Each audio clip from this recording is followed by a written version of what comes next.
हाय नमस्कार, स्वागत है आप सभी का मैग्नेट ब्रेन्स के आईआईटी जेईई और नीट चैनल पे। जी हां, आज हम बात करेंगे वर्क पावर एनर्जी लेक्चर 2, जहां पे चर्चा होगी work done by variable force. बेटा इससे पहले वाले लेक्चर में कुछ पुरानी बातें एक बार रिकॉल कराऊं तो हमने वर्क को समझा और कहा कि भाई फिजिक्स के नजरिए से देखो तो वर्क क्या है कि अगर किसी बॉडी के ऊपर फोर्स लगा दिया जाए और बॉडी का अगर डिस्प्लेसमेंट हो जाए, so work is being done by the force on that body. उस फोर्स ने बॉडी के ऊपर वर्क करा है। अगर आप किसी बॉडी को पुश करते हो और बॉडी आगे चली जाती है तो आपने बॉडी पे वर्क किया है ना। फिर कांस्टेंट फोर्स की वजह से जो वर्क डन आता है वो भी हमने देखा था, है ना। कुछ सवाल देखे थे हम लोगों ने इस पे बेस्ड। तो भाई उसी सिलसिले को आगे लेके चलेंगे और आज हम वेरिएबल फोर्सेस की वजह से वर्क को कैसे फाइंड किया जाए वो देखेंगे। सो मेरा नाम आशीष कपलेश। पिछले 6 सालों से मैं जेईई एस्पिरेंट्स को पढ़ा रहा हूं। मोर देन 50,000 स्टूडेंट्स को मैं पढ़ा चुका हूं and now it's your turn. So make sure जो मैं बातें बोलूं वो आपके लिए जरूर जरूर जरूर काम की होगी, तो उनको फॉलो कर लेना एक बार, ठीक है। सबसे पहली चीज ये होती है कि जो भी चीजें मैं यहां पे पढ़ा रहा हूं, मेक श्योर आप उनके नोट्स जरूर बना लें। बेटा नोट्स बनाना जरूरी है, अगर वो नहीं हो रहा तो गलती कर रहे हो, क्योंकि लास्ट मोमेंट पे वो ही आपके सबसे ज्यादा काम आएंगे। इसके अलावा आपको क्या करना है, डीपीपी बोले तो डेली प्रैक्टिस प्रॉब्लम सॉल्व करनी है। तो बेटा अगर आप डीपीपी सॉल्व कर रहे हो तो बहुत अच्छी बात है, अगर नहीं कर रहे हो तो गलत बात है। स्टार्ट कर दो सॉल्व करना। हर चैप्टर को कंप्लीट करेंगे, हर लेक्चर के बाद आपको डीपीपी मिलती है और उस डीपीपी में उस पर्टिकुलर लेक्चर के सवाल होते हैं, तो वो आपको सॉल्व करने हैं, सो दैट आपको ये आइडिया रहे कि आज जो हमने पढ़ा उसके सवाल हम सॉल्व कर पा रहे कि नहीं। सो डीपीपी जरूरी है। अच्छा, डीपीपी में समस्याएं आएंगी, कुछ क्वेश्चन में फंस जाओगे तो उसका भी सॉल्यूशन हम आपको प्रोवाइड करा देंगे, सो दैट कभी किसी क्वेश्चन में तुम लोग फंस जाओ तो एक बार सॉल्यूशन देखो तो आपको हेल्प मिल जाए उसकी, ठीक है। इसके अलावा बेटा क्वेश्चंस, क्योंकि फिजिक्स में कॉन्सेप्ट तो तुम पढ़ ही लेते हो, थ्योरी तो कर ही लेते हो, लेकिन क्वेश्चन ही नहीं हो पाते, तो उसका भी एक समाधान है कि क्वेश्चंस की प्रैक्टिस करो। जितने ज्यादा क्वेश्चन हो सके उतने क्वेश्चंस आप कराओ। मैं टॉपिक के साथ आपको क्वेश्चंस की प्रैक्टिस कराता हूं, लेकिन इसके अलावा भी आपको और क्वेश्चंस की प्रैक्टिस करनी, ठीक है। तो ये सारी चीजें हम आपको प्रोवाइड कराते जाएंगे, ज्यादा से ज्यादा क्वेश्चंस हमारी तरफ से आपके पास आते रहेंगे। इन क्वेश्चंस को सॉल्व कीजिए, इसके अलावा और भी क्वेश्चंस हैं उनको भी सॉल्व कीजिए, प्रैक्टिस करते रहिए। प्रैक्टिस हो जाने के बाद आप आइए प्रीवियस ईयर क्वेश्चन पे। और बेटा प्रीवियस ईयर क्वेश्चंस आपको ये बताता है कि पिछले कुछ सालों में उस पर्टिकुलर चैप्टर से रिलेटेड किस प्रकार के सवाल आए। तो अगर आप अपने प्रिपरेशन को इस पैटर्न के हिसाब से चला रहे हो, नोट्स बना रहे हो, डीपीपी सॉल्व कर रहे हो, प्रैक्टिस क्वेश्चंस कर रहे हो, प्रीवियस ईयर क्वेश्चंस कर रहे हो, तो बेटा ये सफिशिएंट है। इतना कर लिया तो आपका सिलेक्शन हो ही जाएगा, इस बात की मैं गारंटी लेता हूं। बट यार इनमें से किसी चीज को लेके मक्कारी मत करना। ये नहीं कि सर आज मेरा मन नहीं था, मैंने डीपीपी नहीं की, सर मेरे से क्वेश्चन नहीं हो रहे थे तो मैंने छोड़ दिया प्रैक्टिस क्वेश्चन, सर मुझे प्रीवियस ईयर क्वेश्चन समझ नहीं आ रहे थे तो मैंने छोड़ दिया। नहीं, छोड़ना नहीं, लड़ना है उसके लिए, ठीक है। जब तक क्वेश्चन तुमसे ना हार जाए, जब तक तुम क्वेश्चन को सॉल्व ना कर लो, तब तक लड़ते रहो, उससे पहले हार नहीं माननी हमें, ठीक है। बाकी नीचे के पार्ट मेरी जिम्मेदारी है, आपको जो भी डाउट सॉल्विंग सेशंस होंगे वो मैं आपको लेके आ रहा हूं। टेस्ट पेपर्स हम आपको प्रोवाइड कराते रहेंगे, टाइम टू टाइम गाइडेंस हमारी तरफ से आपको मिलती रहेगी। तो जो भी चीजें आपके एग्जाम के लिए इंपॉर्टेंट है वो मैं आपको टाइम टू टाइम प्रोवाइड करूंगा। तो बस इतना सा काम आपका है, बाकी का काम मेरा है। हम दोनों अपने अपने काम को पूरे एफिशिएंसी के साथ करेंगे, तो फिर इससे आपका सिलेक्शन पक्का हो जाएगा, ठीक है। सो बेटा मेक श्योर इसके हिसाब से प्रिपरेशन करना शुरू कर दो अगर अभी तक नहीं कर रहे थे तो, ठीक है। और एक और चीज, हाँ, पेन और पेपर जरूर होने चाहिए, क्योंकि जब भी कोई पार्ट में लेके आता हूं यहाँ पे तो इसमें कुछ ना कुछ ऐसी चीजें जरूर होगी जो आपके लिए इंपॉर्टेंट है, तो उसको नोट कर लिया करो, ठीक है। खुद से लिखी हुई चीजें ज्यादा याद रहती है, तो notes banana is the most important thing, तो उसके लिए पेन पेपर भी होना चाहिए, ठीक है। चलिए भाई, तो work done by variable force. लेकिन उससे पहले मैं सोचता हूं कि कुछ पुरानी बातों को एक बार फटाक से, है ना, फटाक से एक बार पुरानी बातों को देख लेते हैं। पुरानी बातें हमसे क्या कहती बेटा कि सर वर्क जो होता है वो होता है F into D cos theta. बेटा D बोले तो डिस्प्लेसमेंट, F बोले तो फोर्स। कहा गया कि एक बॉडी हमारे पास है, कहा गया एक बॉडी हमारे पास है और इस बॉडी पे अगर आपने कोई फोर्स F लगा दिया जिससे कि इस बॉडी का डिस्प्लेसमेंट D आ गया और फोर्स और डिस्प्लेसमेंट के बीच का एंगल अगर थीटा हो गया, सो work done by the force is given by this formula. Force ने कितना वर्क किया बॉडी पे, ये फॉर्मूला हमारे पास बता देता है। बेटा इसमें दो केसेस पड़े थे। पहला केस था थीटा जो होता है वो क्या हो जाए, 90 डिग्री से छोटा हो जाए। तो बेटा आई थिंक यहां पे इस केस में पॉजिटिव वर्क आता था। पॉजिटिव वर्क का सिग्निफिकेंस क्या होता है मैं आपको बता चुका हूं। पॉजिटिव वर्क आपको बोलता था कि भाई जो भी फोर्स लगा रहे हो बॉडी के ऊपर वो मोशन को सपोर्ट कर रहा था, याद है कुछ? सेकेंड चीज जो आई थी उसमें बोला था कि भाई अगर ये थीटा 90 डिग्री हो जाए तो बोला गया भाई अगर थीटा 90 डिग्री हो जाएगा तो वर्क डन 0 हो जाता है। वर्क डन 0 होने का मतलब फोर्स को मोशन से कोई मतलब नहीं है यहाँ पे, है ना? फोर्स किसी और डायरेक्शन में लग रहा होगा, मोशन किसी और डायरेक्शन में हो रहा होगा।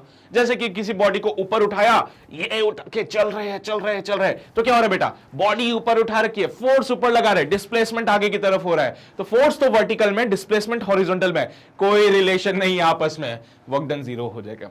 क्या वर्क डन 0 होने के लिए सिर्फ थीटा को 90 डिग्री होना पड़ेगा? नहीं, अगर किसी बॉडी पे 0 फोर्स है तो भी वर्क डन 0 है, किसी बॉडी का अगर डिस्प्लेसमेंट 0 है तो भी उसका वर्क डन 0 ही हो जाएगा मेरे बच्चे। तो बॉडी का या तो डिस्प्लेसमेंट 0 हो जाए, या तो फोर्स 0 हो जाए, या फिर उस केस में थीटा 90 डिग्री। तो तीनों केसेस में वर्क डन 0 होने की संभावनाएं होती है। बेटा तीसरा केस आता है जिसमें बोलते हैं कि जो थीटा की वैल्यू है वो 90 डिग्री से बड़ी होती है, और 180 डिग्री तक ही हम इसको कंसीडर करते हैं क्योंकि उसके आगे जाने का कोई मतलब नहीं है। तो बेटा ये केस होता है ऑब्ट्यूस एंगल का ये केस होता है ऑब्ट्यूस एंगल का। इस केस में बेटा मैंने आपको बताया था cos थीटा नेगेटिव होता है और वर्क डन यहां पे क्या आ जाएगा? नेगेटिव आ जाएगा। अच्छा मेरे बच्चे, नेगेटिव वर्क डन का क्या सिग्निफिकेंस है? नेगेटिव वर्क डन का सिग्निफिकेंस ये होता है कि जो बॉडी के ऊपर फोर्स लग रहा है वो क्या करेगा? जो बॉडी के ऊपर फोर्स लग रहा है वो क्या करेगा? मोशन को अपोज करेगा। सर बॉडी के ऊपर लगने वाला फोर्स क्या करता है? मोशन को अपोज करता है। तो यहां पे कुछ इस प्रकार का डायग्राम बनेगा। बॉडी का डिस्प्लेसमेंट अगर d इधर हुआ तो बॉडी पे लगने वाला फोर्स इधर हो जाएगा, and this angle should be theta.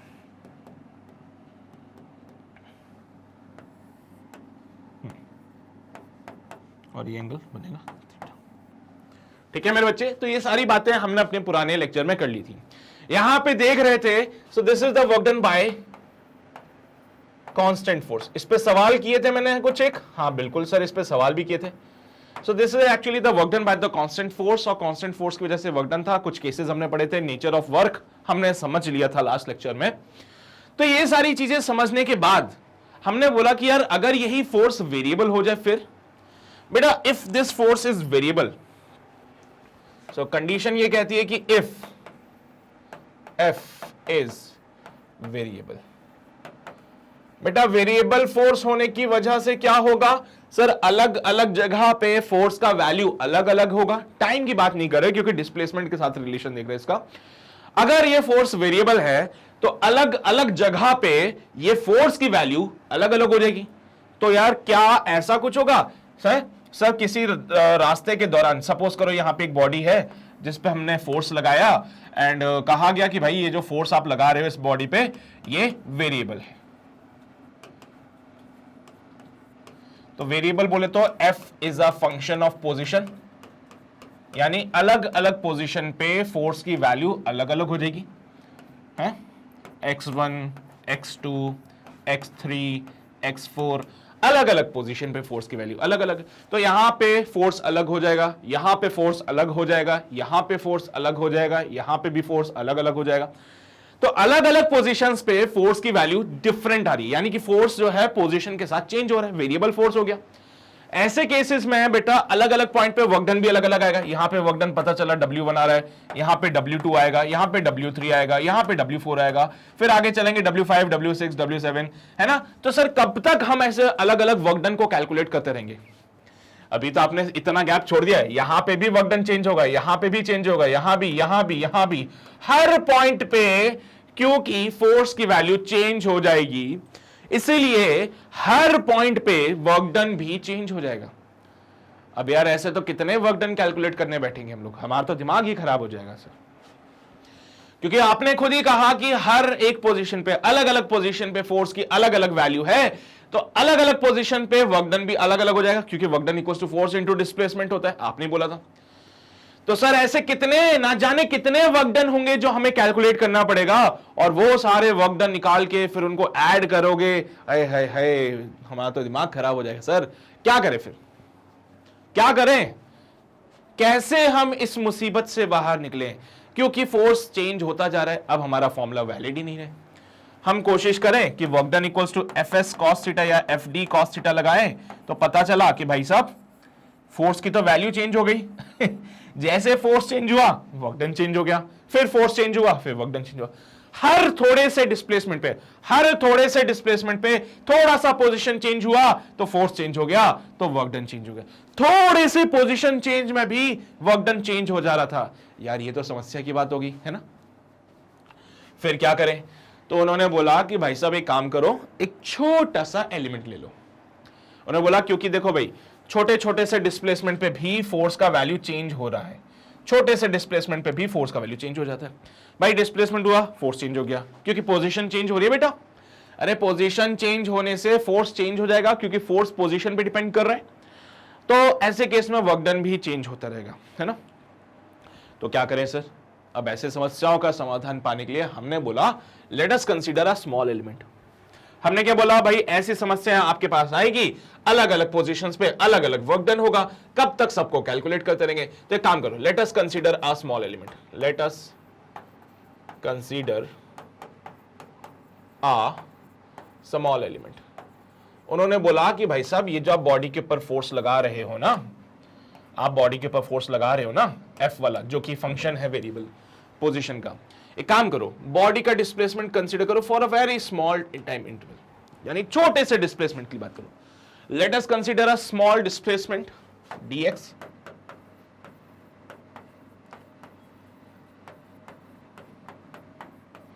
एक छोटा सा डिस्प्लेसमेंट dx यहां पे हमने कंसीडर करा और बोला कि भाई हम पूरी कहानी किसके लिए बात करेंगे, अब ये छोटे से डिस्प्लेसमेंट की बात करेंगे। बेटा इस छोटे से पोजीशन चेंज में फोर्स में इतना ज्यादा चेंज नहीं आएगा, समझना बात को। यहां पे क्या हो रहा था बेटा, पोजीशन चेंज हो रही थी तो फोर्स का वैल्यू चेंज हो रहा था। हमने बोला एक काम करो भाई साहब, क्यों ना आप एक छोटा सा डिस्प्लेसमेंट लो। तो आपने छोटा सा, ये दिख रहा है यहां पे छोटा सा, मैं अलग कलर से बना देता हूं, ब्लू कलर से बना देता हूं, ये छोटा सा डिस्प्लेसमेंट आपने लिया। इस छोटे से डिस्प्लेसमेंट की बात कर रहे हैं हम लोग, ये छोटा सा डिस्प्लेसमेंट उसकी बातें कर रहे हैं। तो late us consider a small displacement dx। इस छोटे से डिस्प्लेसमेंट पे बॉडी के ऊपर फोर्स लगेगा, क्योंकि देखो भाई पोजीशन चेंज होने से फोर्स चेंज हो जाएगा। यहां पे फोर्स F1, यहां पे फोर्स F2, यहां पे फोर्स F3, यहां पे फोर्स F4, और जैसे जैसे फोर्स चेंज होगा यहां पे वर्क डन भी चेंज, W1, W2, W3। तो हमने बोला भाई पोजीशन चेंज होने पे फोर्स वेरिएबल होता है, फोर्स की वैल्यू चेंज होती है। छोटे से डिस्प्लेसमेंट की बात करें तो, बड़े डिस्प्लेसमेंट पे तो समझ आता है। यहां पे देखो डिस्प्लेसमेंट बड़ा है ना बेटा, पोजीशन का चेंज ज्यादा है ना, तो फोर्स वेरिएबल है, यानी कि फोर्स चेंज हो जाएगा। हमने बोला कि सर इतने बड़े डिस्टेंस पे, इतने बड़े पोजीशन चेंज पे फोर्स चेंज हो रहा था, छोटा सा डिस्प्लेसमेंट लो, इसमें फोर्स आपका कांस्टेंट की तरह बिहेव करेगा। तो यहां पे इस छोटे से डिस्प्लेसमेंट के लिए ये फोर्स हमारा बिहेव करता है as a constant force, as a constant force. तो क्या होगा मेरे बच्चे, यहां पे ये फोर्स हमारा बिहेव करेगा एज अ कांस्टेंट फोर्स, किसके लिए, फॉर दिस स्मॉल डिस्प्लेसमेंट। बड़े डिस्प्लेसमेंट के लिए फोर्स वेरिएबल है, लेकिन जब हम बहुत छोटे से, देखो कितना सा डिस्प्लेसमेंट है, छोटा सा डिस्प्लेसमेंट, दिखाने के लिए तो आपको बड़ा बनाना पड़ेगा, लेकिन है असल में कितना छोटा सा। तो ऐसे एक छोटा सा डिस्प्लेसमेंट लिया, उसके लिए फोर्स एक कांस्टेंट की तरह बिहेव कर सकता है। तो for this small displacement, for this small displacement, तो मेरे बच्चे इस छोटे से डिस्प्लेसमेंट के लिए क्या वर्क डन भी छोटा सा होगा, there will be a small work done, be a small work done। तो इस छोटे से डिस्प्लेसमेंट के लिए एक छोटा सा प्यारा सा वर्क डन, एंड द छोटा सा work done is given bye, बेटा छोटे डिस्प्लेसमेंट को जब आप dx से लिखते हो, छोटे से डिस्प्लेसमेंट को जब आप dx से लिखते हो, तो क्या छोटे से वर्क डन को dw से नहीं लिखोगे, it is given bye f dot dx, given by f dot dx। देख लो बेटा, मैंने बोला भाई बड़े बड़े पोजीशन चेंज हो रहे हैं यहां पे, तो इसमें फोर्स चेंज होता है, पोजीशन चेंज होने से फोर्स चेंज हो रहा है, क्योंकि फोर्स पोजीशन पे डिपेंड कर रहा है। अलग अलग पोजीशन पे अगर फोर्स की वैल्यू चेंज हो रही है, तो एक छोटे से डिस्प्लेसमेंट की बात करते हैं। यहां पे बड़ा डिस्प्लेसमेंट हो जाएगा, ये छोटा, ये बेटा इसको लिखेंगे ds और इसको लिखेंगे डेल्टा s। आप अंतर समझ रहे होंगे, ये छोटा सा डिस्प्लेसमेंट ds, ये बड़ा डिस्प्लेसमेंट डेल्टा s। तो हम बात किसकी कर रहे हैं, फॉर द स्मॉल डिस्प्लेसमेंट। तो स्मॉल डिस्प्लेसमेंट को हमने dx लिख दिया, यहां पे dx लिखो ds लिखो, कोई फर्क नहीं पड़ता है बेटा उससे, ठीक है। तो छोटे से डिस्प्लेसमेंट को dx लिखना है, dx लिख दो, ds लिखना है, ds लिखो, कोई फर्क नहीं पड़ेगा इससे, कोई दिक्कत वाली बात नहीं है बेटा। इस छोटे से डिस्प्लेसमेंट के लिए देयर विल बी अ छोटा सा वर्क डन। हाँ, क्योंकि डिस्प्लेसमेंट में ज्यादा आया नहीं, पोजीशन में ज्यादा चेंज हुआ नहीं, और अगर पोजीशन में ज्यादा चेंज नहीं हुआ तो फोर्स में भी ज्यादा चेंज नहीं होगा, तो फोर्स हमारा एक तरह से कांस्टेंट की तरह बिहेव कर सकता है। पोजीशन में ज्यादा चेंज हो गया तो फोर्स में ज्यादा चेंज आएगा, पोजीशन में अगर थोड़ा सा चेंज आएगा, पोजीशन में थोड़ा सा चेंज आया तो फोर्स में भी थोड़ा सा चेंज आएगा, एंड दैट थोड़ा सा चेंज इन द फोर्स उसको कांस्टेंट ही बिहेव कराता है। समझ रहे हो ना बात को, पता चल रहा है पोजीशन में ज्यादा चेंज आ गया तो फोर्स की वैल्यू ज्यादा चेंज हो जाएगी, क्योंकि फोर्स पोजीशन पे डिपेंड कर रही है। तो उस केस के हिसाब से हमने छोटे से डिस्प्लेसमेंट के लिए बात करी, छोटे से डिस्प्लेसमेंट के लिए फोर्स कांस्टेंट की तरह बिहेव कर सकते हैं, और इस छोटे से डिस्प्लेसमेंट के लिए there will be a small work done, and the small work done is given by dw equals to f dot dx। अच्छा, पर ये बात तो छोटे से डिस्प्लेसमेंट की हुई थी सर, हमें तो पूरे रास्ते के लिए चाहिए। This will be for the small displacement, हमें तो सर पूरे रास्ते के लिए चाहिए। तो पूरे रास्ते के लिए फिर हमने दिमाग लगाया, हमने बोला यार एक काम करते हैं, देखो मैं इसको थोड़ा सा और अच्छे से क्लियर करता हूं, है ना, यहां पे लाइन दोबारा बना देता हूं ताकि आपको चीजें बहुत अच्छे से क्लियर हो जाए। हमने बोला हमें चाहिए पूरे रास्ते के लिए भाई। अब अलग अलग पोजीशन पे हमने देख लिया था ये वाली बात तो, कि वर्क डन चेंज हो रहा था, तो हमने छोटे से डिस्प्लेसमेंट की बात करी। हमने बोला भाई छोटे से डिस्प्लेसमेंट के लिए ये वर्क डन आ गया, हमें तो पूरे रास्ते के लिए चाहिए था, हमें तो पूरे रास्ते के लिए बताइए कितना वर्क डन होगा। तो ऐसे बहुत सारे छोटे छोटे एलिमेंट लेके आप कवर नहीं कर सकते क्या? ऐसे बहुत सारे छोटे छोटे से एलिमेंट लेके क्या आप इसको कवर नहीं कर सकते? बिल्कुल कर सकते सर। ऐसे हमने बहुत सारे छोटे छोटे से एलिमेंट ले लिए, और हर एक छोटे एलिमेंट के लिए वर्क डन क्या कांस्टेंट की तरह बिहेव करेगा, और सॉरी क्या वो ऐसा ये वाला फॉर्मूला लगेगा। हमने ऐसे ना जाने कितने सारे बहुत सारे छोटे छोटे एलिमेंट ले लिए। इन छोटे छोटे से एलिमेंट जिनको कि हम डिस्प्लेसमेंट कह रहे थे, ऐसे हमने बहुत सारे छोटे छोटे से डिस्प्लेसमेंट कवर करे। तो इन छोटे छोटे डिस्प्लेसमेंट्स के लिए क्या मैं वर्क डन का ये फॉर्मूला लगाऊं? हर एक छोटे से डिस्प्लेसमेंट के लिए क्या ये फॉर्मूला वैलिड है बेटा? हमने बोला भाई पूरा रास्ता कवर करना है, पोजीशन में चेंज हुआ, डिस्प्लेसमेंट आया, बस सर यहां पे क्या हो रहा है कि पोजीशन पे डिपेंड कर रहा है फोर्स, और जैसे आपने पोजीशन चेंज किया फोर्स भी चेंज हो गया, तो आपका ये फॉर्मूला अब यहां पे वैलिड नहीं होगा। तो फिर क्या करें भाई, है जैसे पोजीशन चेंज हो जाती है फोर्स चेंज हो जाता है, फोर्स चेंज होते ही हमारा वर्क डन चेंज हो गया। क्या करें, यहां पे पता चल रहा है वर्क डन W1 है, यहां पे वर्क डन W2 हो गया, यहां पे W3 हो गया, यहां पे W4 हो गया। हम क्या करें, परेशान हो गए सर हम तो, है कब तक हम वर्क डन कैलकुलेट करते रहेंगे, हमारी तो जिंदगी निकल जाएगी वर्क डन कैलकुलेट करने में।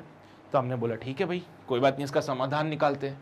फिर हमने बताया कि अरे काम करो, जब आपके पास ऐसी चीजें आती है ना तो आप थोड़ा सा छोटे लेवल पे जाओ उसको। हम छोटे लेवल पे गए, हमने बोला ये तो बड़ा डिस्प्लेसमेंट, नहीं छोटे डिस्प्लेसमेंट की बात करो। हमने बोला ये बड़ा डिस्प्लेसमेंट, पर नहीं इस पे नहीं, छोटे वाले डिस्प्लेसमेंट बात करो। बेटा जैसे हम छोटे वाले डिस्प्लेसमेंट पे आए तो छोटे से डिस्प्लेसमेंट के लिए बेटा यहां पे पोजीशन का चेंज कितना होगा, very small change in position, very small change in position. और अगर पोजीशन का चेंज बहुत छोटा है बेटा तो यहां पे क्या फोर्स भी बहुत कम चेंज होगा, फोर्स ऑलमोस्ट कांस्टेंट की तरह बिहेव करेगा। तो बेटा इस छोटे से एलिमेंट की बात करें, इस छोटे से डिस्प्लेसमेंट की बात करें, इसमें छोटा डिस्प्लेसमेंट कहने का तात्पर्य क्या है? छोटा डिस्प्लेसमेंट इसलिए कह रहे हैं क्योंकि यहां पे पोजीशन में चेंज बहुत छोटा हुआ। पोजीशन चेंज बहुत छोटा है तो बेटा यहां पे फोर्स ऑलमोस्ट कांस्टेंट रहेगा। तो फॉर दिस स्मॉल एलिमेंट क्या मैं ये वाला फॉर्मूला लगा दूं जो कि कांस्टेंट फोर्स का फॉर्मूला होता था? हाँ लगा दो सर। तो यही सारी बातें मैं यहां लिख रहा हूं। मैंने बोला यार बड़े बड़े चेंजेस पे तो मजा नहीं आ रहा कुछ, है ना, बड़ा चेंज हो गया यहां पे वर्क डन ही चेंज हो जाता है, तो छोटे से चेंज की बात करते हैं। फिर हमने बोला ठीक है सर, एक छोटा सा एलिमेंट ले लिया, बट मुझे तो पूरे रास्ते के लिए बताइए कितना वर्क डन होगा। पूरे रास्ते में कितना वर्क डन होगा ये बताओ। तो हमने बोला ऐसा करो, ये जो आपने छोटा एलिमेंट लिया है, ऐसे बहुत सारे छोटे छोटे छोटे छोटे छोटे छोटे एलिमेंट कंसीडर करते हुए चलो, ऐसे बहुत सारे छोटे एलिमेंट कंसीडर किए और हर एक छोटे एलिमेंट के लिए हमने सेम फॉर्मूला लगा के वर्क डन निकाल लिया। एक एलिमेंट के लिए वर्क डन ये आ रहा है, एक और छोटा एलिमेंट लिया उसके लिए भी वर्क डन ये आएगा, एक और छोटा एलिमेंट लिया उसके लिए भी यही वर्क डन, एक और स्मॉल एलिमेंट उसके लिए सेम वर्क डन, एक और स्मॉल एलिमेंट के लिए सेम वर्क डन। ऐसे हर एक स्मॉल एलिमेंट या फिर स्मॉल डिस्प्लेसमेंट के लिए वर्क डन हमारे पास आ जाएगा। इन सबको ऐड करना है बेटा। कॉन्टिन्यूटी में अगर आप ऐड करना चाहते हो ना तो इंटीग्रेट करते हैं उसको, याद है आपको? हाँ, तो हम क्या करेंगे, हम चाहते हैं भाई कंप्लीट वर्क डन निकालना है हमें। तो हमने बोला भाई साहब इन सब चीजों से हमारा काम नहीं हो पाएगा, आप तो मैं बताइए what will the complete work done. तो कंप्लीट वर्क डन निकालने के लिए हमने क्या किया, इसको इंटीग्रेट कर दिया। छोटे छोटे एलिमेंट्स के वर्क डन थे, कॉन्टिन्यूटी में थे, इनको ऐड करना था। कॉन्टिन्यूटी में कोई चीज ऐड करनी होती है तो मतलब इंटीग्रेट कर दो। तो बेटा यहां पे वर्क डन का जो फॉर्मूला आता है, it is given bye integral of, बेटा dw की जगह क्या मैं f.dx लिख दूं क्या? हाँ सर बिल्कुल लिख दी। सो बेसिकली बेटा आपके पास वर्क डन का फॉर्मूला आता है, लेकिन ये फॉर्मूला तभी वैलिड है व्हेन f इज वेरिएबल। ये फॉर्मूला कब वैलिड होगा? वेरिएबल फोर्स के लिए।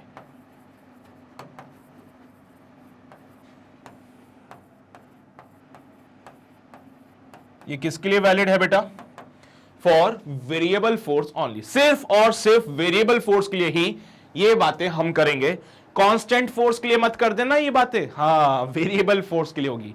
WD का मतलब वर्क डन का फॉर्मूला है ये, ठीक है? तो आई होप आपको समझ आ रहा होगा कि अगर वेरिएबल फोर्स आ जाए तो फिर कहानी को कैसे सॉल्व करना है ना? समझते हो ना बेटा? अगर वेरिएबल फोर्स आ जाए तो कहानी को कैसे सॉल्व करना है, सारी बातें पता चलती है ना आप लोगों को? तो एक काम करो, इसको छापना है, ये सारी बातें तो लिख ली थी, ये सारी बातें लिख लो एक बार। यहां नहीं, ये तो हो गया था लास्ट लेक्चर में, यहां से इफ f इज वेरिएबल, देख लो बेटा यहां पे जो फोर्स लगा रहे हो वो वेरिएबल है, पोजीशन पे डिपेंड करता है। तो उस केस में कहानी फिर क्या चलनी है वो आपकी आंखों के सामने है। इसको छापो जल्दी से,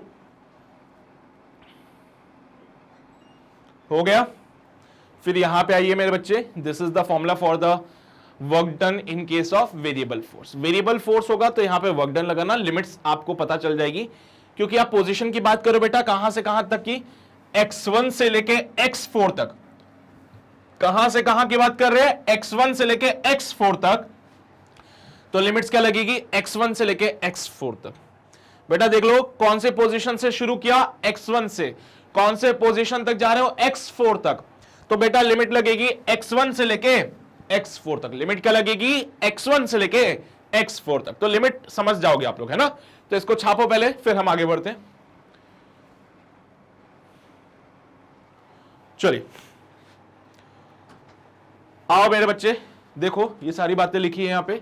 work done by the variable force if the force applied on the body is changing in direction और मैग्नीट्यूड और बोथ, है ना? अगर किसी बॉडी के ऊपर आपने फोर्स लगाया और वो फोर्स में चेंज हो रहा है, फोर्स की डायरेक्शन और मैग्नीट्यूड या फिर दोनों ही चेंज हो रहे हैं, तो फोर्स कैसा हो जाएगा बेटा? उस केस में वेरिएबल फोर्स हो जाएगा।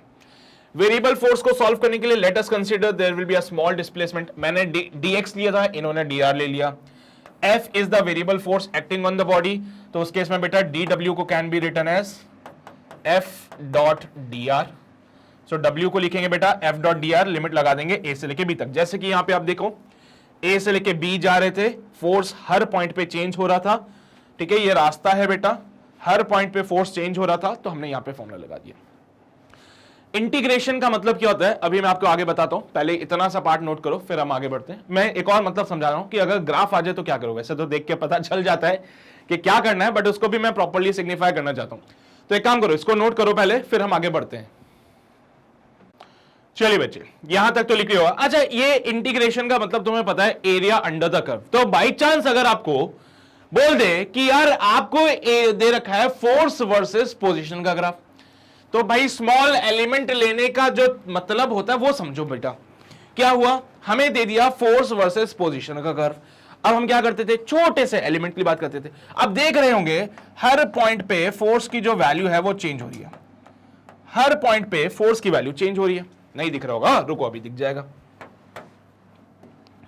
हर पॉइंट पे फोर्स की वैल्यू चेंज हो रही है। बेटा हर पॉइंट पे अगर फोर्स की वैल्यू चेंज हो रही है तो क्यों ना मैं एक काम करूं, मैंने दिमाग लगाया, मैंने बोला यार एक काम कर लो भाई साहब, एक छोटे से डिस्प्लेसमेंट की बात करो। बेटा डिस्प्लेसमेंट कहां पे है सर? पोजीशन का चेंज यहां पे हो रहा है, पोजीशन यहां पे है, तो जस्ट एक छोटे से पोजीशन चेंज के लिए बात करते हैं। तो एक छोटा सा पार्ट हमने लिया। बेटा इस छोटे से पार्ट के लिए फोर्स इज ऑलमोस्ट कांस्टेंट। आप देख रहे हो छोटे से पार्ट के लिए for the small displacement dx force की वैल्यू ऑलमोस्ट कांस्टेंट हो जाएगी, है ना, कोई ज्यादा चेंज नहीं आएगा छोटे से। ये तो चलो मैंने दिखाने के लिए तुम्हें फिर भी बड़ा बना दिया, और भी छोटा, बिल्कुल पतली सी स्ट्रिप यहां पे छोटे से डिस्प्लेसमेंट की बात करी, पोजीशन का चेंज यहां हो रहा है, तो बस एक छोटे से चेंज के लिए बात करी। छोटा सा पोजीशन चेंज मतलब, अरे यार डिस्प्लेसमेंट क्या होता है? चेंज इन पोजीशन, तो छोटा सा पोजीशन चेंज मतलब छोटा सा डिस्प्लेसमेंट। तो एक छोटे से डिस्प्लेसमेंट की बात करें dx, तो यहां पे फोर्स ऑलमोस्ट कांस्टेंट हो सकता है यहां पे। तो अब हमें तो भाई पूरे पार्ट के लिए सॉल्व करना था। सर ए से लेके बी तक पूरी कहानी सॉल्व करो, ऐसे मजा नहीं आएगा। तो बेटा ए से लेके बी तक सॉल्व करना है, तो हमने क्या किया, बहुत सारे छोटे छोटे छोटे छोटे छोटे छोटे एलिमेंट ले लिए। मेरे बच्चे ध्यान से सुना, फॉर दिस स्मॉल एलिमेंट, ध्यान से सुनना, इस छोटे से एलिमेंट के लिए वर्क डन को कैसे लिखोगे बेटा? dw equals to F dot dx। बेटा एफ डॉट dx होता है वर्क डन पक्का, तो इस छोटे से एलिमेंट के लिए छोटा सा वर्क डन आया विच is given bye F into dx। बेटा गौर फरमाना, एफ क्या है इसका? Sir F is actually the length, और dx क्या है इसका? विड्थ।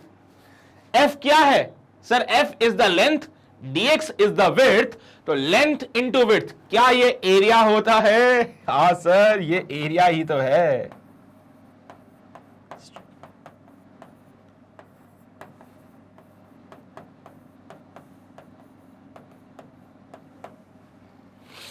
बोलो ना, एफ क्या लेंथ को दर्शाता है और ये क्या विड्थ को दर्शाता है? तो ये लेंथ, ये विड्थ, तो बेटा dw f डॉट dx, क्या ये लेंथ इंटू विड्थ वाली फीलिंग दे रहा है तुम लोगों को? बेटा dw क्या ये लेंथ इंटू विड्थ वाली फीलिंग दे रहा है? लेंथ इंटू विड्थ वाली। सो is it the area of the small element? और ऐसे बहुत सारे छोटे छोटे छोटे एलिमेंट ले लूं तो क्या मैं ए पॉइंट से बी पॉइंट तक जा पाऊंगा? हाँ हाँ बिल्कुल जा पाओगे सर, कौन मना कर रहा है। तो ऐसे मैंने क्या किया, बहुत सारे छोटे छोटे छोटे छोटे छोटे छोटे छोटे छोटे एलिमेंट ले लिए और ए से लेके पहुंच गया बी पॉइंट पे। अब f dot dx is the area of the element, और ऐसे हर एक छोटे छोटे छोटे छोटे एलिमेंट का एरिया ले लो, उनको ऐड कर दो, तो क्या आपको वर्क डन मिल जाएगा बेटा? ऐसे हर एक छोटे छोटे एलिमेंट का एरिया लिया, उनको ऐड किया, सो हमें इसका पूरा एरिया मिल जाएगा। क्या बेटा इसका एरिया मिल जाएगा पूरा? क्या इसका पूरा एरिया मिलेगा हमें? बोलो। हाँ, हर एक छोटे एलिमेंट को ऐड करने से मुझे पूरा एरिया मिल जाएगा। हर एक छोटे से एलिमेंट को ऐड करने से मुझे टोटल एरिया मिल जाएगा। तो बेटा टोटल एरिया क्या मुझे तभी मिलेगा जब हर एक छोटे छोटे एलिमेंट के एरिया को ऐड करेंगे।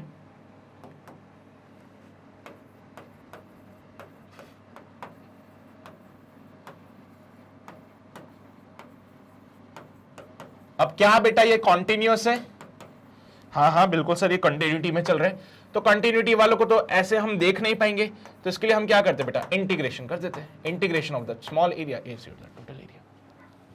क्या ये कंटिन्यूटी में चल रहे थे बेटा? छोटे छोटे एलिमेंट एक के बाद एक आते जा रहे हैं? हाँ सर बिल्कुल आ रहे हैं, कंटिन्यूटी में चल रहे थे। तो ऐसे नॉर्मल एडिशन नहीं करके हम इसको क्या कर देते हैं? इंटीग्रेशन कर देते हैं बस। सो मेरे बच्चे समझ रहे होंगे ना, एफ डी एक्स एरिया है। तो भाई सीधी सी बात समझो, इंटीग्रेशन का मतलब एरिया, इंटीग्रेशन का मतलब एरिया, सिंपल सी बात है। हाँ थोड़ा डिटेल में समझाने की कोशिश करी तो वर्क डन आया एफ डॉट डी एक्स। बेटा यहां पे देखो F dot D x is actually the area of the small element. तो बेसिकली वर्क डन क्या है? It is the area of the small element. ऐसे ना जाने कितने सारे छोटे छोटे एलिमेंट लिए होंगे, सबका एरिया निकाला, सबको ऐड किया, कॉन्टिन्यूअस है, ऐड करने के लिए इंटीग्रेशन कर दिया। सो टोटल एरिया जो आता है बेटा, it will be your integral of D A. Total area जो आएगा it will be your integral of D A, और एरिया बोले तो बेटा वर्क डन, तो यहां पे ये रिलेट कर सकते हो एरिया की जगह लिखोगे total work done equals to integral of D A. बेटा डीए कितना हो जाएगा, डीडब्ल्यू के बराबर, यानी कि एफ डॉट डी आर। समझ गए ना बात को, क्लियर रहेगी ना बातें। तो जब भी अगर वेरिएबल फोर्स की बातें की जाए तो वेरिएबल फोर्स में एक बात का बहुत अच्छे से ध्यान रखना कि भाई वेरिएबल फोर्स की वजह से जो आप वर्क डन निकालोगे it will be your integral of F dot D R. D R बोलो, डी एस बोलो, डी एक्स बोलो, कुछ भी बोलो, डिपेंडिंग ऑन, ठीक है। आई होप अभी समझ आ रही होगी बातें, है ना। तो इसको छाप लीजिए, it means area under the curve. इसका पूरा मैंने मतलब समझाया, क्यों एरिया बोला जाता है उसको, ये भी मैंने बताया आपको क्यों बोला जाता है एरिया अंडर द कर्व। तो मैंने बताया D W equals to F dot D X कर रहे थे, तो it is the area of the small element. ऐसे बहुत सारे स्मॉल एलिमेंट लेंगे, उनका एरिया रिप्रेजेंट करेगा वर्क को, और उन सबको ऐड करोगे तो मिलेगा टोटल वर्क, है ना। क्लियर रहेगी बातें, सभी को समझ आती है, बहुत ही बेहतरीन। नाउ कुछ सवाल जो आते हैं वो देख लेते हैं एक बार, तो आइडिया हो जाएगा कि किस प्रकार के सवाल आपसे वेरिएबल वर्क पे पूछे जाएंगे। सवाल देखिए बेटा, a force of F equals to 7 minus 2x plus का 3x square act on a small body of mass 2 kg and displaces it from x equals to 0 to x equals to 5 meter. Calculate the work done in joule. Force variable है क्या? हाँ बिल्कुल sir, यहां पे जो force है वो variable है, and this force is actually a function of position. ये फोर्स वेरिएबल है और ये फोर्स फंक्शन है पोजीशन का। तो x इक्वल्स टू 0 से x इक्वल्स टू 5 मीटर तक की बात करें, x इक्वल्स टू 0 से x इक्वल्स टू 5 मीटर तक की अगर हम बात करें, तो कैलकुलेट द वर्क डन। ये तो बड़ा हलवा सा सवाल दे दिया, चलो भाई ट्राई करो, देखो क्या आंसर आता है जी। So work done will be integral of F dot D X, work done will be integral of F dot D X. Limit लगेगी 0 से लेके 5 तक, क्योंकि x में कहां से जा रहे हैं, 0 से 5 तक जा रहे हैं। आगे बढ़े हम लोग, work done will be your integration of 7 minus का 2x प्लस का 3x स्क्वायर, और यहां पे लगाया dx। लिमिट्स लगेगी 0 से लेके 5 तक की। So work done is equals to, अच्छा एक बात बताओ मेरे बच्चे, क्या इसका इंटीग्रेशन किया तो ऐसे लिख दूं क्या, इसको ब्रेक करके कर सकते हैं ऐसा? ये रूल है ना, हाँ ये रूल होता है। अगर आपको पता है तो बहुत अच्छी बात है, नहीं पता तो जान जाओ आज। ये रूल प्लस माइनस में वैलिड होता है, बोलते हैं कि भाई एक साथ लिखा हुआ है, इसको ब्रेक कर लो आप लोग।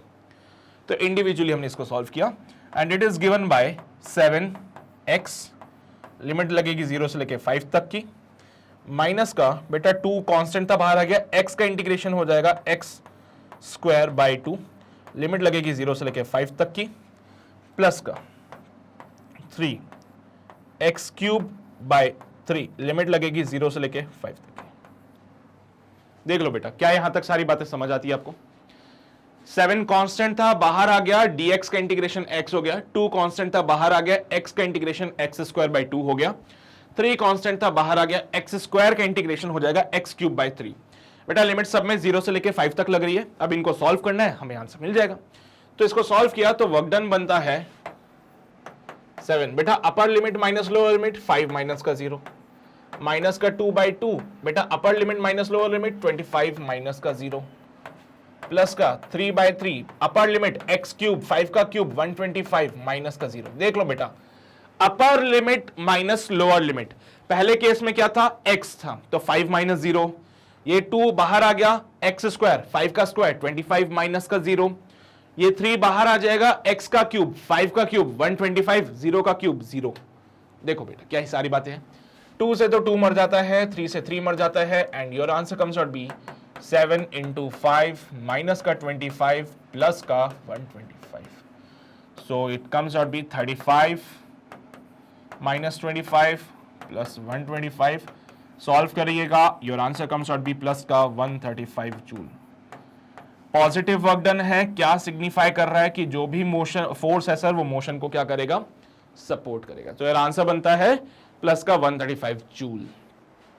क्या हमें आंसर जूल में ही चाहिए था? बिल्कुल सर जूल में ही चाहिए था, that will be the answer. ठीक है बेटा, न्यूमेरिकल टाइप के सवाल समझते हो ना? हाँ चलो भाई छाप लो इसको जल्दी से।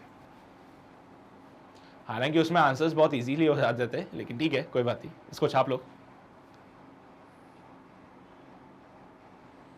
हुआ क्या बेटा, ये सब छाप लिया सभी ने। यहां पे आइए, यहां तक इसको लिख लीजिए पूरा। हो गया ना, चलो भाई बहुत बेहतरीन। आगे बढ़ते हैं मेरे बच्चे, अगला सवाल देखिए क्या कहता है हमसे।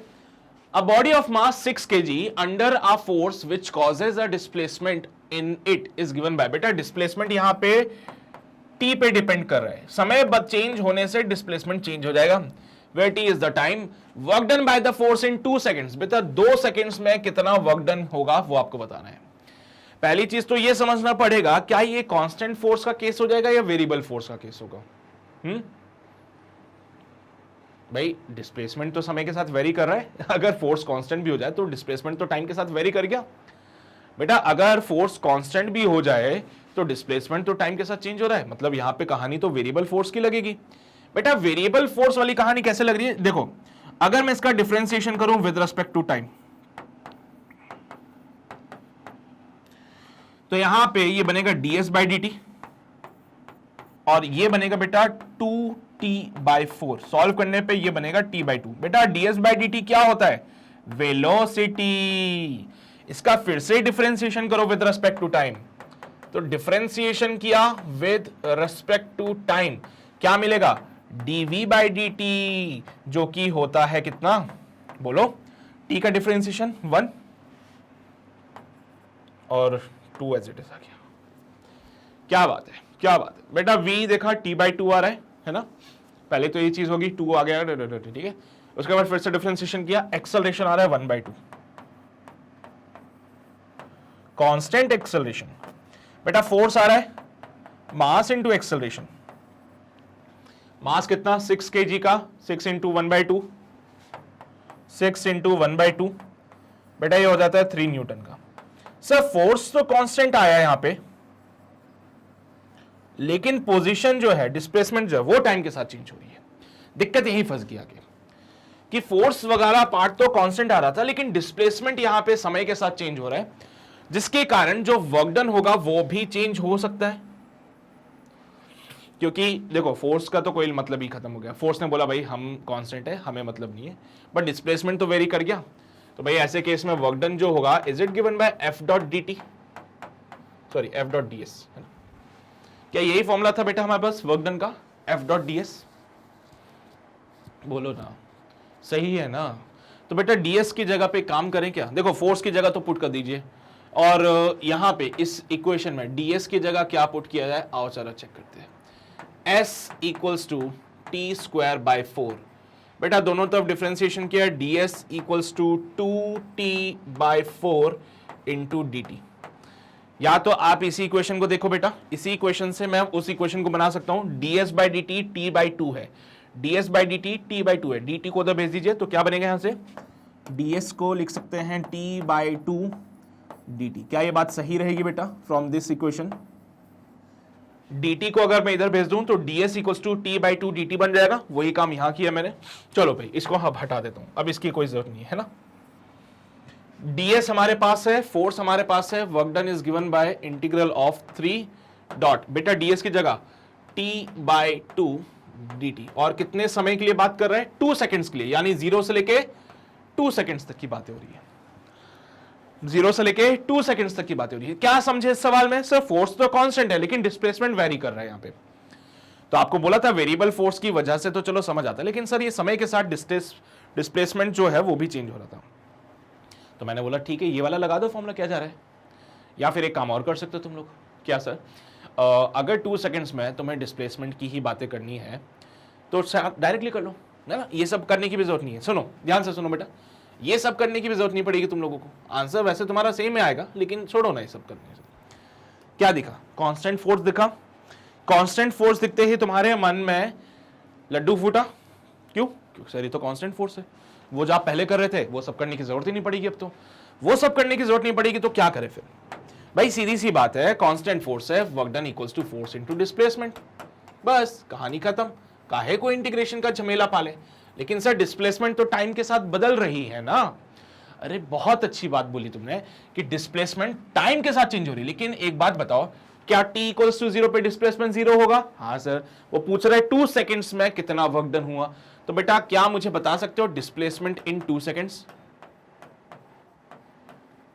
डिस्प्लेसमेंट इन 2 सेकेंड्स, वो पहले वाला अप्रोच वो भी सही है, आंसर सही आएगा उससे, लेकिन डायरेक्ट अप्रोच जब बन रही है तो क्यों हम पिक्चर को घुमा के लेके जाए, है ना? पकड़ना तो कान ही है, भले सीधा पकड़ लो या हाथ घुमा के पकड़ लो। तो डिस्प्लेसमेंट फाइंड करते हैं 2 सेकेंड्स में। तो भाई सीधी सी बात है, टी की जगह 2 पुट कर दीजिए। So displacement comes out be 2 का स्क्वायर बाय 4, ये होगा 4/4 और डिस्प्लेसमेंट आएगा इस केस में 1 मीटर का। बेटा डिस्प्लेसमेंट है 1 मीटर का, फोर्स लग रहा है 3 न्यूटन का, वर्क डन का फॉर्मूला फोर्स इंटू डिस्प्लेसमेंट कर लिया। So work done comes out be 3 into 1 यानी कि 3 जूल। तो इस केस में मेरे बच्चे वर्क डन कितना आएगा? 3 जूल, जो कि 4th ऑप्शन दिख रहा है। ठीक है, पहले लगा हम लोगों को कि ये वेरिएबल वाला केस है, हालांकि उससे भी आंसर आ जाएगा, ऐसा नहीं है कि उससे आंसर नहीं आएगा, बट क्यों जाए, जब हमारा काम आसान हो रहा है, डायरेक्ट अप्रोच से हम सॉल्व कर पा रहे क्वेश्चन को, तो क्यों उस क्वेश्चन को घुमा के इंटीग्रेट वगैरह वो सारी चीजें करें। सीधा से देखो, कांस्टेंट फोर्स है, डिस्प्लेसमेंट जो है वो चेंज हो रहा था, पर कोई बात नहीं, हमने t इक्वल्स टू 2 सेकंड्स पर डिस्प्लेसमेंट डायरेक्टली कैलकुलेट कर दिया। t इक्वल्स टू 2 सेकंड्स पर डिस्प्लेसमेंट कैलकुलेट करके देखा तो वो हमें मिल रहा है 1 मीटर का। हमने बोला ठीक है, लिख दो यार सीधे 1 मीटर। तो वर्क डन का फॉर्मूला फोर्स इंटू डिस्प्लेसमेंट के हिसाब से 3 इंटू 1 यानी कि 3 जूल हो जाता है। तो हमारा सेकंड क्वेश्चन भी कंप्लीट हो गया है, उम्मीद करता हूं आपको समझ आ रहा होगा। छाप लो भाई इसको भी जल्दी से, छाप लिया सभी ने? बहुत बढ़िया। चलो बच्चे आगे बढ़ते हैं एंड अगला सवाल बड़ा ही प्यारा सवाल है। A chain of mass m is placed on a smooth table with 1/n of its length hanging, है ना, over the edge. The work done in pulling the hanging portion of the chain back to the surface of the table. सवाल कुछ इस प्रकार से है कि यहां पे कोई टेबल है, टेबल पे रखी है चेन, ये टेबल थोड़ी बड़ी बना लूं, है ना, यहां पे है टेबल, टेबल पे रखी है चेन, चेन का लेंथ अगर कैपिटल L है, बेटा चेन का लेंथ अगर कैपिटल L है तो यहां से हैंगिंग पार्ट होगा L/n। तो यहां स्टार मार्क करके लिखना, if length of the chain is L, length of the chain is L। ठीक है, तो ये हैंगिंग पार्ट हो जाएगा L/n। बेटा अब क्या होता है, हमसे बोला गया है ये हैंगिंग पार्ट को ऊपर उठा के रखना है, तो कितना वर्क डन करना पड़ेगा? सीधी सी बात है सर, टोटल लेंथ L था, उसका मास अगर m होगा तो यूनिट लेंथ का मास होगा m/l, तो हैंगिंग पार्ट का जो मास होगा वो हो जाएगा L/n का L/n यानी m/n। यानी ये डिपेंड करता है कितना पार्ट हैंगिंग है, 1/n है, n का वैल्यू 1 हो सकता है, 2 हो सकता है, 3 हो सकता है, 4 हो सकता है ना। तो अगर L/n लेंथ की बात करूं तो उसका मास आएगा बेटा m/l dot L/n can be written as m/n। अच्छा एक बात बताओ, m/n क्या n का वैल्यू कुछ भी हो सकता है? हाँ सर बिल्कुल, n का वैल्यू अगर 1 हो गया तो L लेंथ हैंगिंग है, n का वैल्यू अगर 2 हो जाए तो बोले 1/2 length hanging, L/2 length hanging है। n का वैल्यू अगर 3 हो गया तो क्या बोलेगा, L/3 लेंथ हैंगिंग है। n का वैल्यू 4 हो जाने से लेंथ कितनी हो जाएगी, L/4। बेटा हर केस में जैसे जैसे n का वैल्यू चेंज करोगे ये लेंथ चेंज होती रहेगी, है ना। अगर n का वैल्यू 1 हो गया तो कंप्लीट लेंथ हैंगिंग है, n का वैल्यू 2 हो जाए तो क्या बोलेंगे, L/2 लेंथ लटक रही है, यहां से आधी चेन लटक रही है। n का वैल्यू अगर 3 हो जाए तो L/3 1/3 part of the chain is hanging. n का वैल्यू अगर 4 हो जाए तो L/4 यानी 1/4 part of the chain is hanging.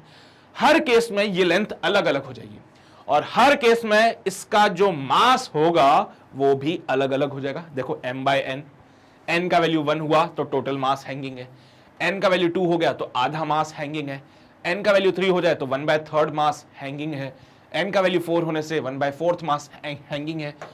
तो जैसे जैसे n का वैल्यू चेंज होगा वैसे वैसे यहां पे ये हैंगिंग पार्ट का मास चेंज होता रहेगा।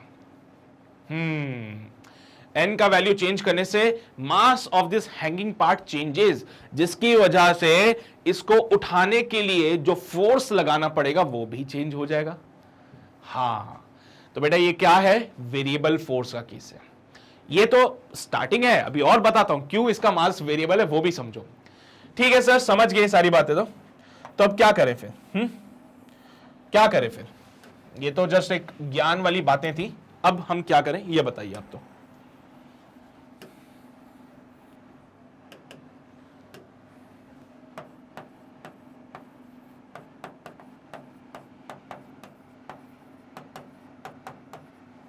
ठीक है, चेन का लेंथ L है और 1/nth पार्ट हैंगिंग। बेटा चेन है, क्या चेन का मास होता है? हाँ सर।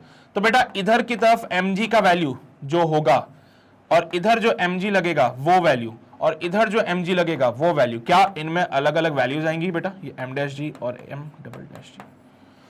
देखो 3 पॉइंट पे मैंने अलग अलग mg फोर्स बनाया। सबसे नीचे बनाया mg वाला, ऊपर गया तो m' और ऊपर गया तो m''g। बेटा एक बात बताओ, जैसे जैसे मैं ऊपर जा रहा हूं क्या ये हैंगिंग पार्ट की लेंथ इंक्रीज होती जा रही है? तो क्या जो वेट होगा वो इंक्रीज होता जाएगा? सबसे पहले देखो हैंगिंग पार्ट को फोकस करते भी, जो चेन लटकी हुई है उस पर फोकस करो। यहां पे फोर्स लगाया mg लगा, क्योंकि सर यहां इसके नीचे कोई मास नहीं है। यहां पे फोर्स लगाया तो लग रहा है m''g, क्योंकि इसके नीचे इतनी से पार्ट का मास है। यहां पे फोर्स लगाया इट विल बी m''g, क्योंकि इसके नीचे है ये पूरा मास m''।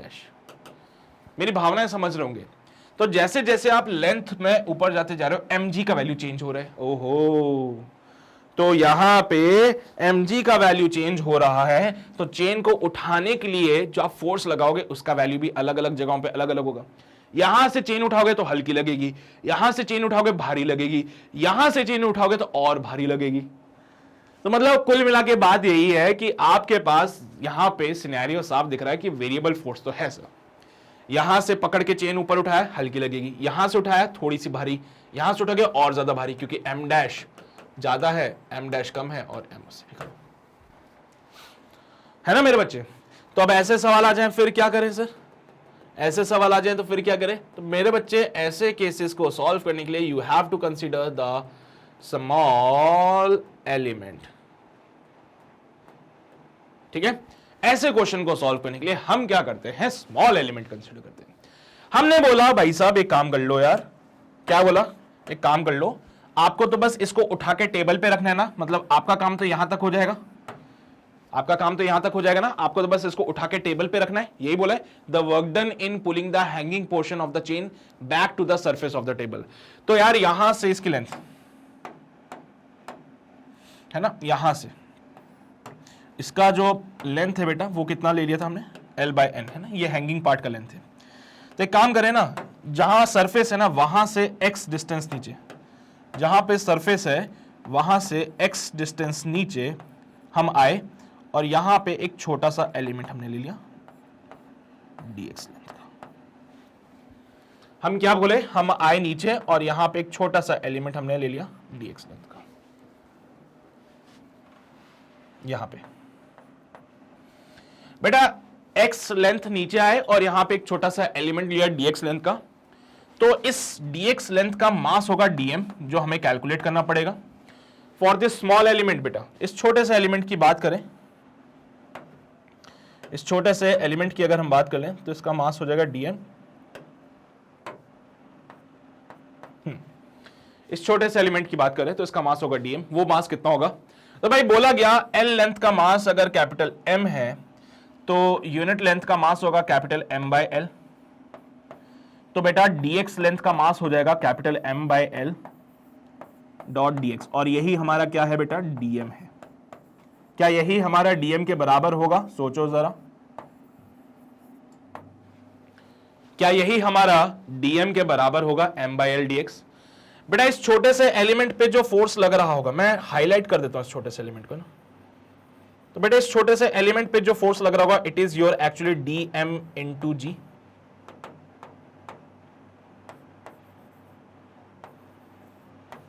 इस छोटे से एलिमेंट पे फोर्स लग रहा होगा dmg।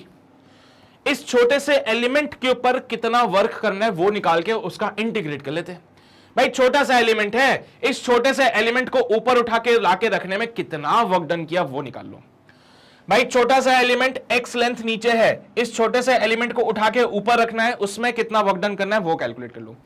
बेटा ऑब्वियस ये बात है, आप इस एलिमेंट के ऊपर कोई फोर्स लगाओगे और इस एलिमेंट को उठाने के लिए आप इस पे जो फोर्स लगाओगे वो उसके वेट के जितना होना चाहिए, मिनिमम फोर्स इतना ही रिक्वायर्ड होता है। तो force required to pull this chain is equal to the weight of the part. तो क्योंकि देखो नीचे से इसको पकड़ के ऊपर उठा रहा था तो हल्का था, बीच में से पकड़ के उठाया थोड़ा भारी हुआ, यहां से उठा के रखूंगा ऊपर तो और भारी लगेगा। तो मैंने बोला यार देखो हर जगह पे इसका वेट अलग अलग है, क्योंकि चेन है, चेन का मास होता है, हर एक पॉइंट पे मास अलग अलग हो जाएगा, जिसके कारण इसको उठा के रखने में जो फोर्स की रिक्वायरमेंट है वो चेंज हो जाएगी। समझ बात को, सबसे कम मास सबसे नीचे, सबसे ज्यादा मास सबसे ऊपर। बेटा यहां पे कम मास है, यहां फोर्स कम लगेगा, यहां पे ज्यादा फोर्स लगाना पड़ेगा, यहां पे सबसे ज्यादा फोर्स लगाना पड़ेगा। तो चेन को ऊपर उठाने के लिए सबसे ज्यादा फोर्स यहां लगाना पड़ेगा क्योंकि पूरा वेट इसका mg के बराबर होगा। सबसे कम फोर्स यहां लगाना पड़ेगा क्योंकि इसके नीचे कोई पार्ट है ही नहीं।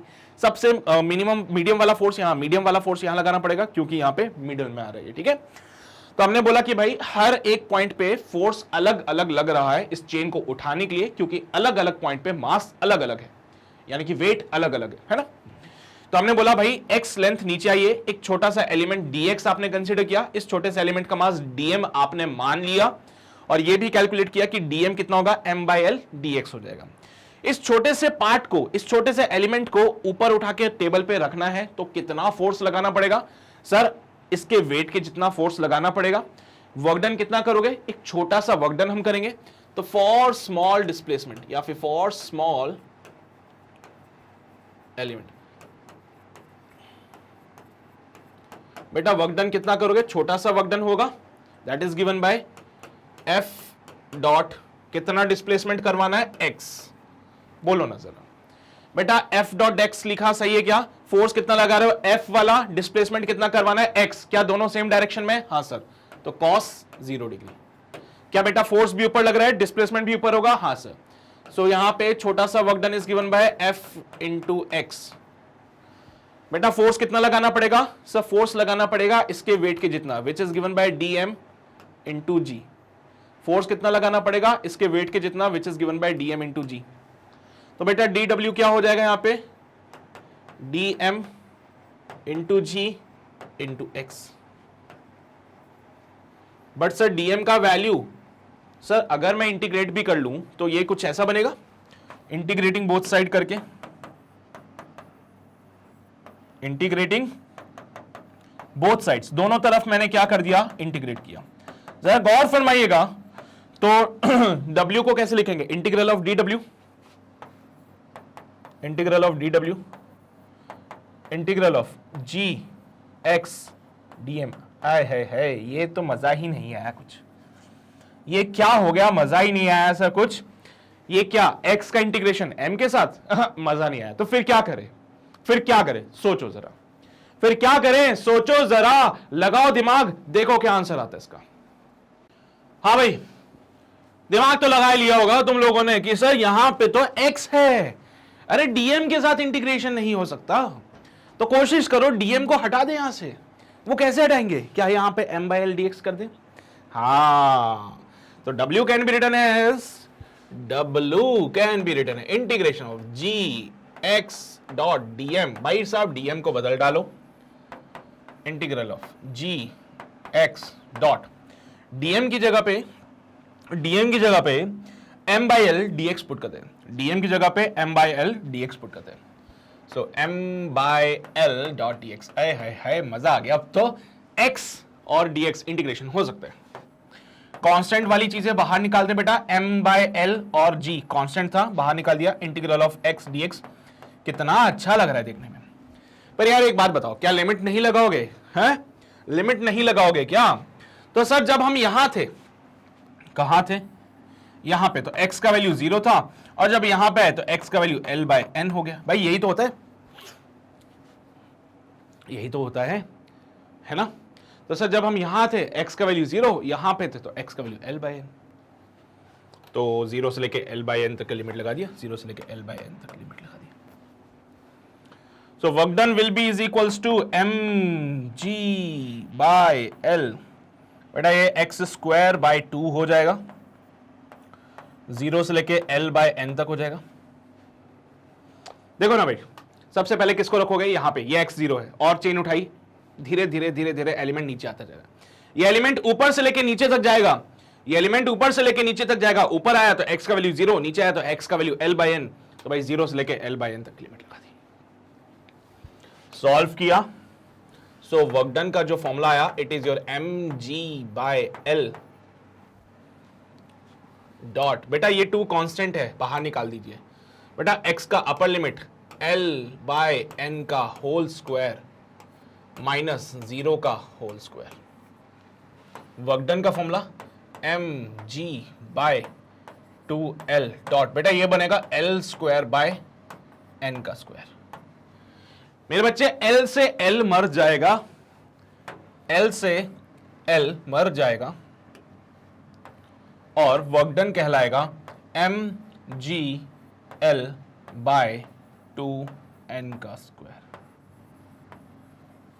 आज हम एक टॉपिक को नहीं जानते जिसके कारण हमें इतना प्रोसेस करना पड़ा वो टॉपिक है बेटा सेंटर ऑफ मास का, पढ़ेंगे अभी आगे सेंटर ऑफ मास। अगर आपको सेंटर ऑफ मास आता होता तो आप फटाक से इसका सेंटर ऑफ मास निकालते, इसको ऊपर उठा के रख देते, बट क्या है अभी हम सेंटर ऑफ मास का ज्ञान नहीं जानते इतना ज्यादा, तो कोई बात नहीं, परेशान नहीं होना बिल्कुल भी, ठीक है। आप ऐसे ही सॉल्व करो। ये जो क्वेश्चन मैंने कराया एक्चुअली एक जनरल रिजल्ट है बेटा, this is the general result. अब n का वैल्यू चेंज करते जाओगे, आंसर चेंज होता जाएगा बेटा। कभी कभार सवाल ऐसे आ जाएगा 1/3 of the length is hanging. सवाल अगर बोलते हैं 1/3 of the length is hanging, तो n की जगह 3 पुट कर देना। 1/5 of the length is hanging, तो n की जगह 5 पुट करना। 1/10 length of the part chain is hanging, तो n की जगह 10 पुट कर देना। तो जो वो बोले वैसा आप करो। Half of the length is hanging, तो n की जगह 2 पुट कर देना, है ना। तो n की वैल्यू चेंज होती रहेगी। अगर वो बोले 1/4 तो 4 पुट करना, 1/3 तो 3 पुट करना, 1/2 तो 2 पुट करना, मतलब समझ रहे हो ना बात को तुम। हाँ, so mgl by 2n square is the right answer here. तो आई होप अभी आपको समझ आती होगी बातें, है ना। तो इसको छाप लो मेरे बच्चे, इसको नोट कर लो जल्दी से।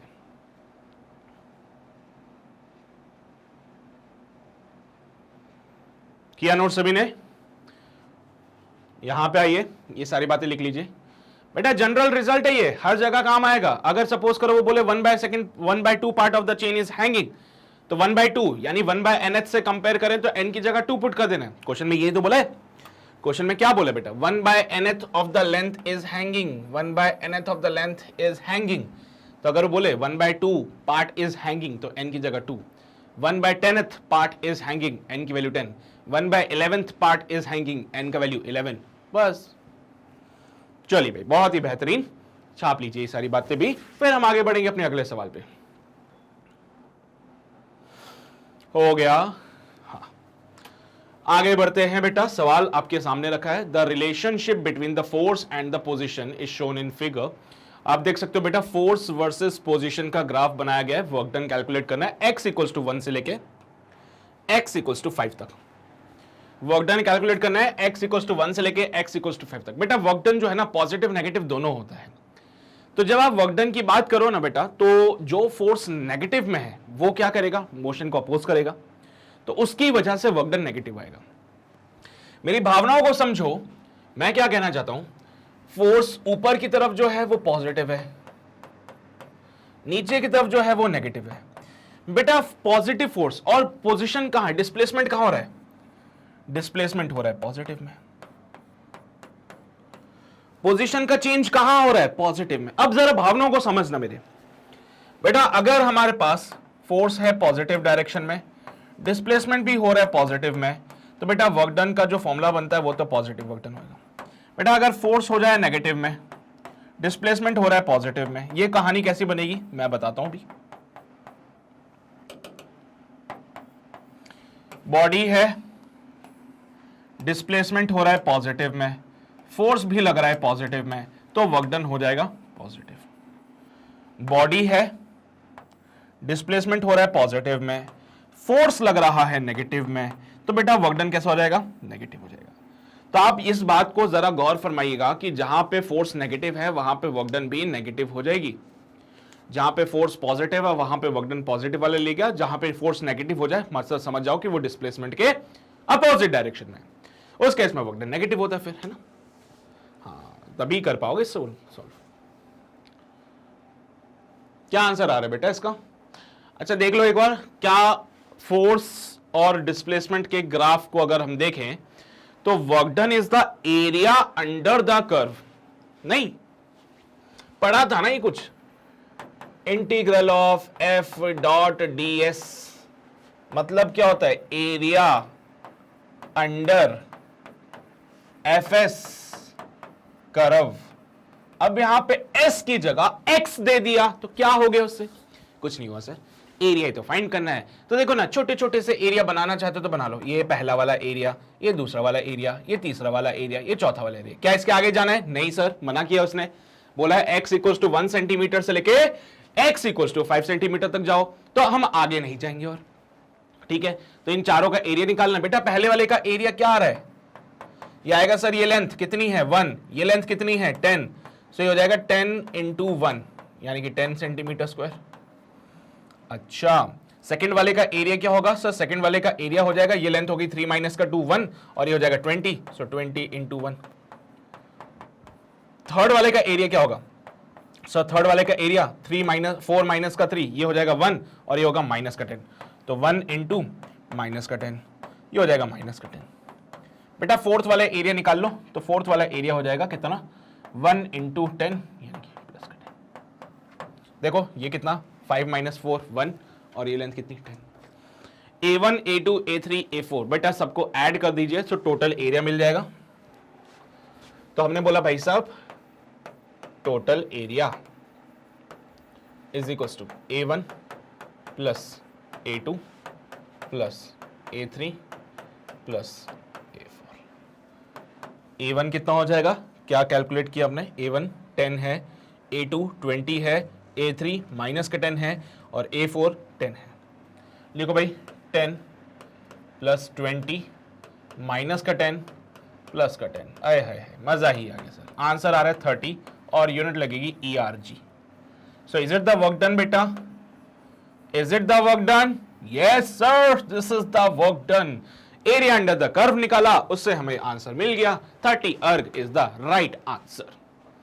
एरिया अंडर द कर्व निकाला भाई, जो जहां पे फोर्स नेगेटिव है दैट मींस वो मोशन को अपोज करेगा। नेगेटिव फोर्स मतलब समझ गए होंगे तुम लोग, बात को समझ ही रहे होंगे बात को। अगर ये डायरेक्शन मैंने पॉजिटिव ले ली और ये डायरेक्शन मैंने नेगेटिव ले ली तो बेटा ये तो नेगेटिव डायरेक्शन वाले फोर्स इधर की तरफ ही लगेगा, मोशन को तो अपोज करने वाला ये है ना बेटा। साइन कन्वेंशन वाली कहानी है, ये सब तो तुम्हें पता ही होगा। तो एक तरफ हमने क्या किया, इधर की तरफ फोर्स लग रहा था, डिस्प्लेसमेंट भी इधर की तरफ हो रहा था, वर्क डन पॉजिटिव हुआ। फोर्स नेगेटिव में लगा, डिस्प्लेसमेंट इधर हुआ, तो वर्क डन कैसा हो गया? नेगेटिव हो गया। छाप लो जल्दी से।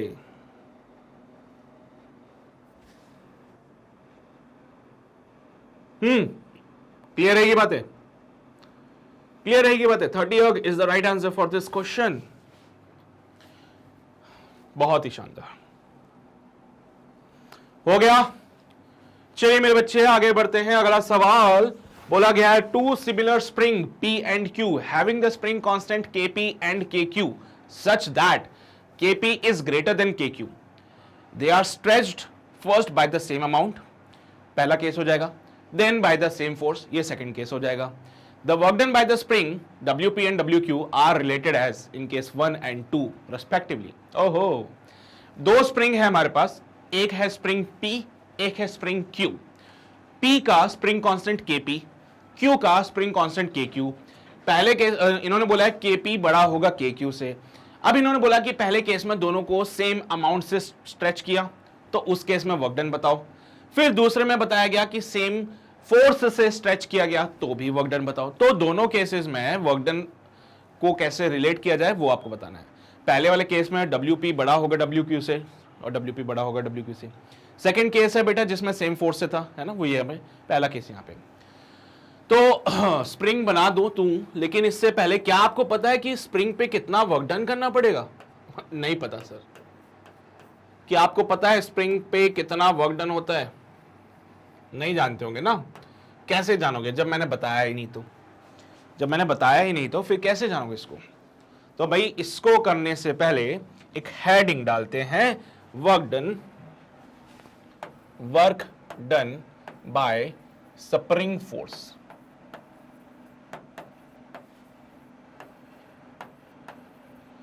स्प्रिंग फोर्स की वजह से जो वर्क डन हो रहा है वो कितना होना चाहिए? बेटा तुम भी जानते हो कि स्प्रिंग फोर्स होता है माइनस का kx। जानते हो कि नहीं जानते हो? जानते हो सर। तो क्या ये कांस्टेंट फोर्स है या वेरिएबल फोर्स है? Sir it is a variable force. तुम भी जानते हो कि स्प्रिंग फोर्स होता है माइनस का kx, जो कि एक वेरिएबल फोर्स है। और वेरिएबल फोर्स के लिए वर्क डन निकालने का सबसे बढ़िया तरीका integral of f dot dx करना। क्या यही था तरीका? बिल्कुल सर। अब क्या हुआ, हमारे पास थी एक स्प्रिंग, बढ़िया अपने नेचुरल लेंथ में थी। अभी हमने इसको पकड़ के खींचा, इधर खींचने से क्या हुआ, इसमें आ गया इलोंगेशन। हमने इधर से पकड़ के फोर्स लगा दिया तो बेचारी स्प्रिंग में क्या हो गया, इलोंगेशन आ गया, है ना।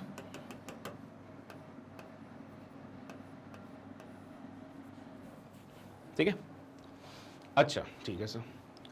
अब हुआ यूं कि जब आपने इसको पकड़ के खींचा तो बेटा क्या इसके अंदर एक स्प्रिंग फोर्स आएगा? हाँ सर बिल्कुल आएगा, स्प्रिंग फोर्स इस डायरेक्शन में आएगा। तो एक बात बताओ, क्या work done by the spring force is equal to minus of work done by you? Sir सीधी सी बात है, जितना ज्यादा स्प्रिंग फोर्स होगा मैं उतना ज्यादा फोर्स लगाऊंगा, या फिर इसको उल्टा भी बोलूं, जितना ज्यादा मैं फोर्स लगाऊंगा उतना ही स्प्रिंग फोर्स यहां पे डेवलप होता जाएगा। तो work done by the spring force is equal to work done by me, वो भी माइनस का। सोच लो, आपने फोर्स लगाया F, स्प्रिंग ने फोर्स लगाया Fs। आपका फोर्स और स्प्रिंग का फोर्स दोनों सेम मैग्नीट्यूड के लेकिन अपोजिट डायरेक्शन में। दोनों ही क्या है, सेम मैग्नीट्यूड के लेकिन अपोजिट डायरेक्शन में। तो जो स्प्रिंग वर्क डन करेगी आपका वर्क डन उसका नेगेटिव हो जाएगा। तो एक काम करें, क्या हमारे लिए काम कर लें, है ना? हाँ सर। तो जब हम यहां पे थे तो let's say this is the position X A, यहां पे आए तो this is the position X B, और यहां पे जो डिस्प्लेसमेंट हुआ इट इज डेल्टा एक्स। ठीक है बेटा, तो work done by me calculate कर लेते हैं यहां पे। सो वर्क डन का जो फॉर्मूला बनेगा it will be integral of, बेटा यहां पे kx डॉट dx, और ये एक्स ए से लेके चलेगी कहानी एक्स बी तक। कहां से कहां तक लेके जा रहे हो? एक्स ए से लेके एक्स बी तक। वहां पे हम फ्री एंड को कंसीडर कर रहे हैं। ठीक है, किसको कंसीडर करेंगे? फ्री एंड को। फ्री एंड का कितना डिस्प्लेसमेंट है, पूरे स्प्रिंग को नहीं देख सकते हम लोग। जैसे पहले कितना आसान था, एक बॉक्स को देखते थे, बोलते थे सर ये बॉक्स की इनिशियल पोजीशन हो जाएगी, और जब बॉक्स यहां पहुंचेगा तो ये बॉक्स की फाइनल पोजीशन हो जाएगी। कितना आसान था ना पहले ये समझना। लेकिन आज स्प्रिंग आ गई, सर स्प्रिंग तो मूव करती नहीं है, ये तो फिक्स्ड एंड है, इसके स्प्रिंग तो मूव करेगी नहीं क्योंकि ये फ्री एंड नहीं है, फिक्स्ड एंड है। तो बेटा स्प्रिंग को सॉल्व करने के लिए अगर आपको ऐसी समस्याओं का सामना करना पड़ता है तो घबराइए बिल्कुल भी मत। आप एक काम कीजिए, आप कंसीडर करेंगे इनके फ्री एंड को। ये देखो, ये इसके फ्री एंड है। स्प्रिंग को मत देखो, स्प्रिंग के फ्री एंड को देखो बेटा, उसका कितना डिस्प्लेसमेंट हुआ। तो work done will be your kx dx। बेटा इसको सॉल्व किया तो वर्क डन का जो फॉर्मूला आ रहा है इधर, k कांस्टेंट था, इंटीग्रल ऑफ x dx हो गया वो। ठीक है, अच्छा अच्छा। सो यहां पे x a से लेके x b तक करना है सब। सॉल्व किया, k x square by 2, limit लगेगी x a से लेके x b तक। So k by 2 x a का स्क्वायर माइनस एक्स बी का स्क्वायर, है ना।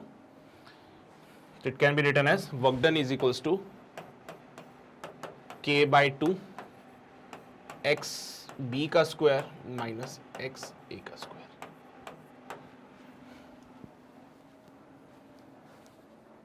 ठीक है, क्लियर रहेगी बातें?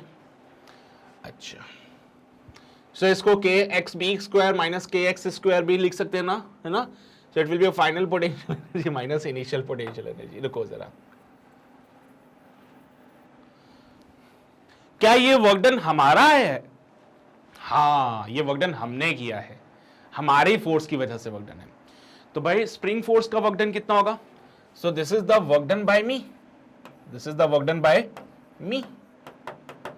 सो हम कैलकुलेट कर रहे हैं work done by spring force, हम कैलकुलेट कर रहे हैं work done by spring force.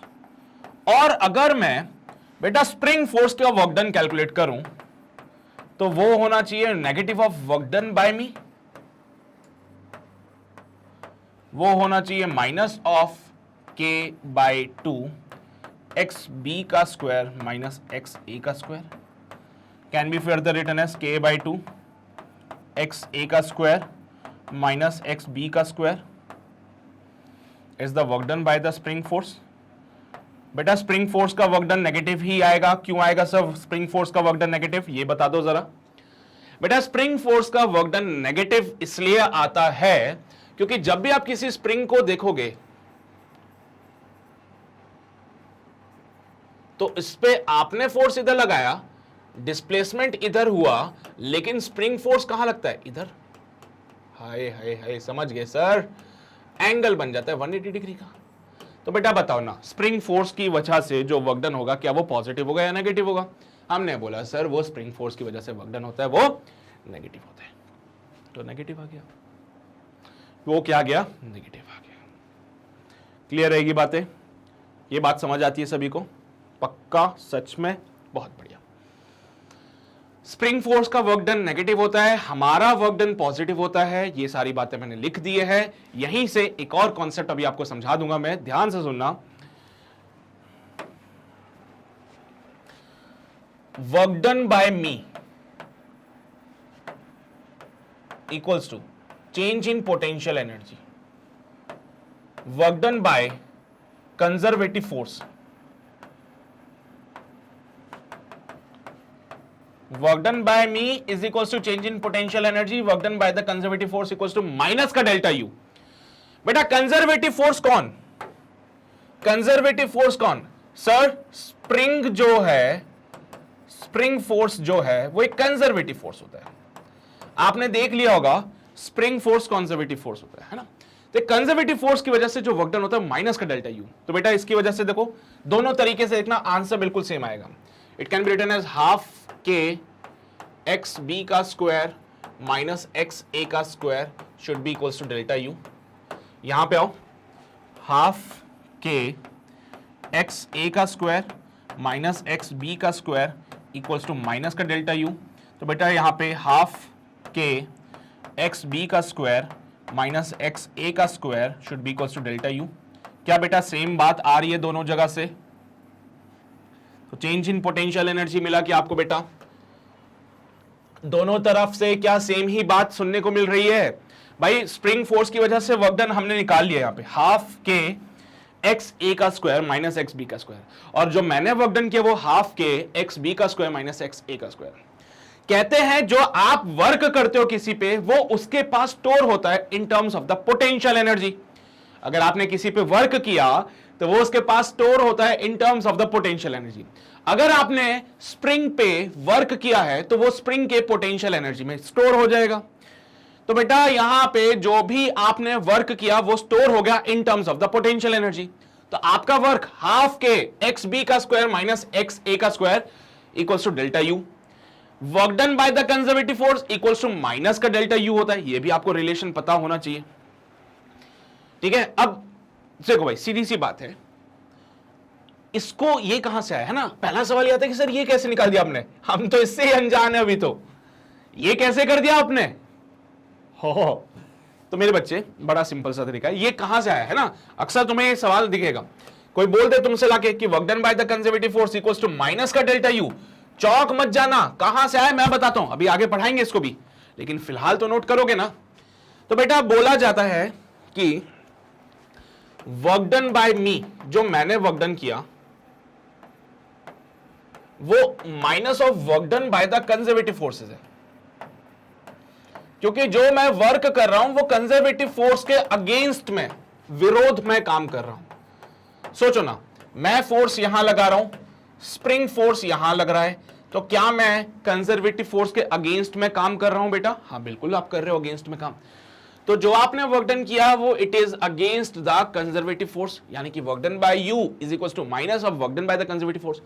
जो वर्क आप करते हो वो किसी भी सिस्टम के पास स्टोर होती है in terms of the potential energy. तो delta U is equal to minus of work done by the conservative forces. तो बेटा यहां से रिलेशन आता है work done by the conservative force. आगे पोटेंशियल एनर्जी पढ़ोगे अपकमिंग चैप्टर्स में, तो पता चलेगा that work done by the conservative force is equals to minus का डेल्टा यू होता है। ये आगे जाके पता चलेगा तुम्हें। आज ही मैंने बता दिया, कोई बात नहीं, फ्लो में चला गया, बट ठीक है, आगे आएगा ये सब जब आप पोटेंशियल एनर्जी पढ़ोगे। सर ये क्या डेल्टा यू क्यों लिखते हो? पोटेंशियल एनर्जी को डेल्टा यू से ही डिनोट करते बेटा। तो डेल्टा यू मतलब change in potential energy. Delta U का क्या तात्पर्य होता है? It is the change in potential energy. बहुत सारी नई बातें आज पता चल रही होगी तुम लोगों को, लेकिन भाई जरूरी है ये।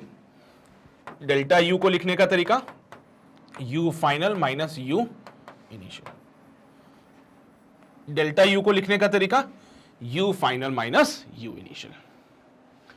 तो बेटा ये सारी बातें बड़ी काम की है। तो आज ये स्प्रिंग फोर्स हमें कुछ नया सिखा के गए, ठीक है। तो work done by the spring force is minus का हाफ के एक्स बी का स्क्वायर माइनस एक्स ए का स्क्वायर। एक्स बी बोले तो फाइनल वाला पोजीशन, एक्स ए हमारा इनिशियल वाला पोजीशन। ये इनिशियल वाला है, ये फाइनल वाला है बेटा। ये इनिशियल वाला है, ये फाइनल वाला है।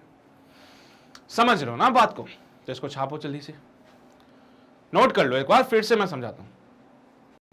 चलिए बेटा यहां तक तो सारी बातें लिखी, इसके बाद इधर आइए, ये भी ये लिख लो यार, इतनी मेहनत करिए, इतना सही से लिखा है सब कुछ, है ना। हाँ, सबको अपनी मेहनत दिखती है। चलिए बेटा, this is the work done by the spring force, half के initial position minus final position. Spring force के लिए नेगेटिव वर्क डन होता है ना। मैंने जो काम किया उसमें हाफ के final position minus initial position का स्क्वायर था। इनके केस में क्या है? हाफ के initial position minus final position है। तो यहां पे अंतर आपको दिख रहा होगा फिर, है ना। चलिए भाई बेहतरीन, ये सारी बातें लिखी होगी तुम लोगों ने, जल्दी लिखो। हो गया? अब इधर आओ, मैंने कॉन्सेप्ट समझाया बेटा पोटेंशियल एनर्जी का। तो देखो बेटा, work done by me is equal to change in potential energy. किसी भी सिस्टम पे अगर मैं कोई काम करूं वो उसके पास स्टोर होता है in terms of the potential energy. एक डब्बे को उठाया, उठा के ऊपर रख दिया, तो मैंने क्या वर्क डन किया डब्बे पे? हाँ सर, आपने इसको उठाया और ऊपर रख दिया। तो बेटा अगर मैं किसी बॉक्स को उठा के ऊपर रख दूं तो क्या मैंने उस बॉक्स पे वर्क किया? हाँ सर किया। क्या मेरे इस वर्क की वजह से बॉक्स के पास पोटेंशियल एनर्जी आई? हाँ सर, वो हाइट पे आ गया तो पोटेंशियल एनर्जी आई। तो जब भी मैं किसी पे वर्क करता हूं तो उसके पास पोटेंशियल एनर्जी आ जाती है। तो जो मैंने वर्क किया that will be equal to change in potential energy. तो work done by the conservative force minus का डेल्टा यू होता है, और कंजर्वेटिव फोर्स होता है बेटा वो स्प्रिंग फोर्स होता है। बट ये आया कहां से सर? बताता हूं। इसके लिए हम लोग इधर आए, हमने बोला देखो भाई जो मैंने वर्क किया क्या वो स्प्रिंग फोर्स के अपोजिट में था? हाँ सर बिल्कुल था, क्योंकि आप इधर फोर्स लगा रहे थे, स्प्रिंग फोर्स इधर लग रहा था, यानी कि जो वर्क आप करोगे वो स्प्रिंग फोर्स के अपोजिट होगा। हाँ ठीक है। स्प्रिंग फोर्स कंजर्वेटिव होता है, इसलिए मैं बार बार अब यहां पे कंजर्वेटिव फोर्स लिख रहा था जनरल फॉर्मेट में। कंजर्वेटिव फोर्स में किसका जिक्र करेंगे? स्प्रिंग फोर्स का जिक्र करेंगे। कंजर्वेटिव फोर्स में हम किसका जिक्र करेंगे? स्प्रिंग फोर्स का जिक्र करेंगे। तो जो मैंने वर्क डन किया वो नेगेटिव है कंजर्वेटिव फोर्स के। तो बेटा जो मैंने वर्क डन किया क्या वो पोटेंशियल एनर्जी के फॉर्म में स्टोर हुआ? तो change in potential energy equals to minus का कंजर्वेटिव फोर्स। तो बेटा work done by the conservative force equals to minus का डेल्टा यू। रिलेशन काम आएगा आगे, नोट करने वाली बात है। डेल्टा यू बोले तो change in potential energy, delta U बोले तो U final minus U initial. ये सारी बातें लिखो, पहले ये सारी बातें लिख लो बेटा जल्दी से। लिखी गया सभी ने?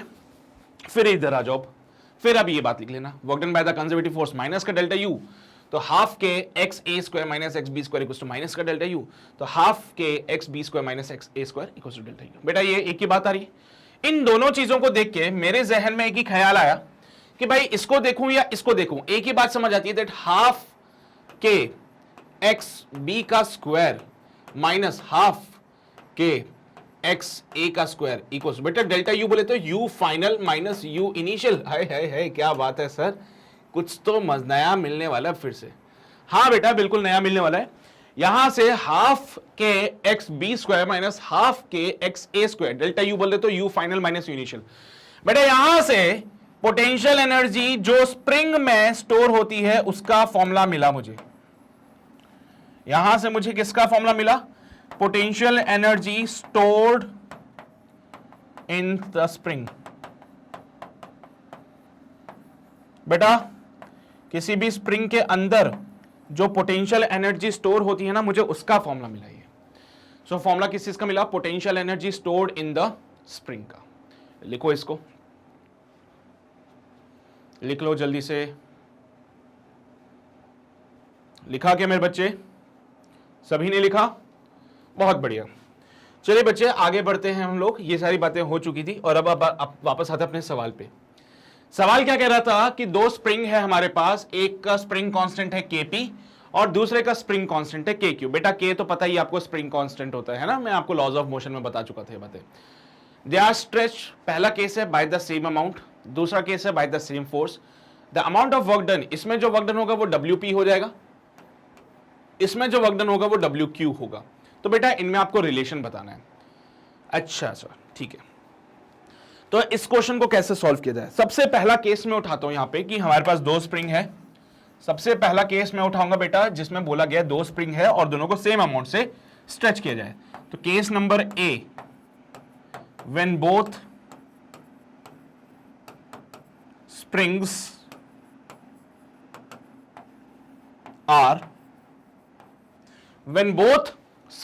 Are stretched by the same amount, stretched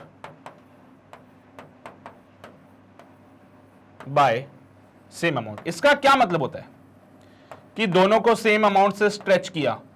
इसका क्या मतलब है बेटा कि दोनों को सेम अमाउंट से स्ट्रेच किया? इसका मतलब यह है कि XP और XQ दोनों बराबर हो जाएंगे। इसका मतलब यह होता है कि XP और XQ दोनों बराबर हो जाएंगे। यानी कि अगर ये P वाला स्प्रिंग है और अगर ये Q वाला स्प्रिंग है तो दोनों को हमने स्ट्रेच किया बाय द सेम अमाउंट। ठीक है, कैसे सर? मान लीजिए ये P वाला स्प्रिंग था जिसका स्प्रिंग कांस्टेंट था KP, इसको मैंने यहां से ऐसे पकड़ के खींचा और इसका इलोंगेशन हो गया इतना, कितना? इतना XP। ठीक है, और एक और स्प्रिंग है मेरे पास बेटा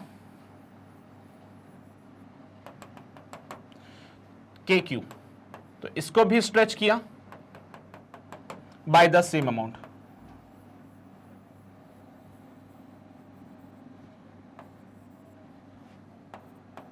XQ। तो आप देख रहे हो दोनों स्प्रिंग को सेम अमाउंट से हमने क्या किया है? स्ट्रेच किया है।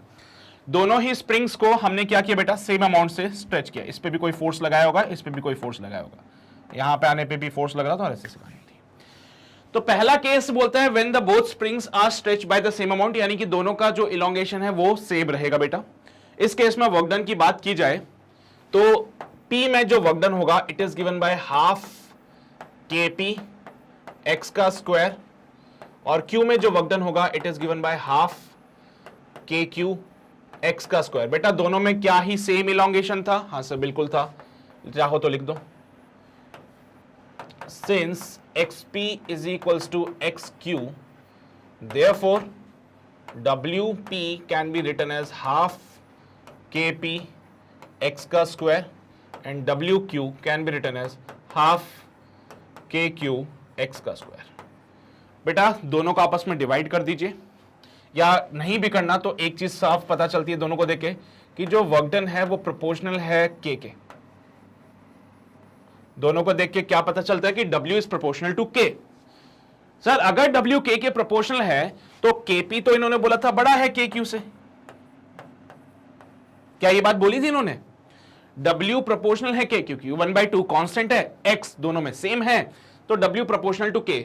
बेटा सवाल में बोला है KP बड़ा है KQ से, बोल दिया इन्होंने बात, KP बड़ा है KQ से, तो क्या बेटा अगर Kp बड़ा है Kq से तो Wp बड़ा नहीं होगा क्या Wq से? बोलो ना। तो केस ए के लिए, पहले केस के लिए अगर हम बात करें तो W बड़ा होगा WQ से। पहले केस की बात करें तो WP बड़ा होना चाहिए WQ से।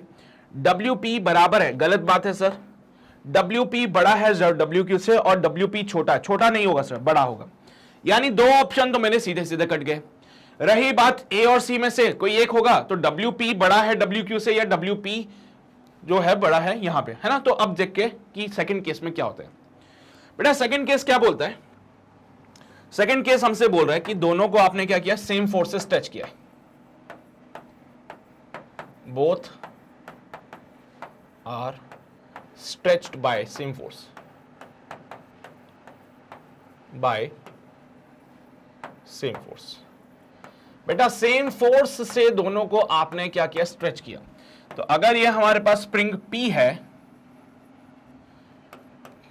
तो इस पे अगर आपने फोर्स F लगाया है बेटा, और ये स्प्रिंग हमारी Q है और इस पे आपने फोर्स अगर FQ लगाया है, तो सवाल के हिसाब से कहा जा रहा है कि FP बराबर होना चाहिए FQ। सवाल क्या कहता है कि दोनों को सेम फोर्स से स्ट्रेच किया, सेम फोर्स बोले तो FP और FQ बराबर होने चाहिए। बेटा जो फोर्स मैं लगाऊंगा क्या वो स्प्रिंग फोर्स के बराबर होंगे? तो FP की जगह क्या मैं लिखूं, KP इंटू XP। बेटा FQ की जगह क्या लिखूं, KQ इंटू XQ, क्योंकि जो मैं फोर्स लगा रहा हूं वो स्प्रिंग फोर्स के बराबर आ रहा है।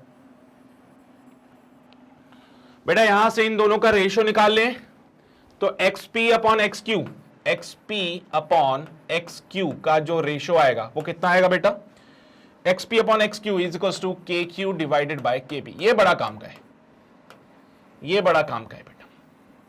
चलिए अब मैं P वाले स्प्रिंग में वर्क डन कैलकुलेट करता हूं। तो work done in the spring P is given by WP equals to half KP XP का square, WQ is equals to half KQ into XQ का स्क्वायर। क्या मेरे बच्चे यहां तक की बातें आपको समझ आती है? P में कितना वर्क डन हुआ, Q में कितना वर्क डन हुआ, हमने लिख दिया। बेटा जब दोनों का रेशियो ले लूं मैं, तो रेशियो लेने से पता चला 1/2 से तो 1/2 मर गया।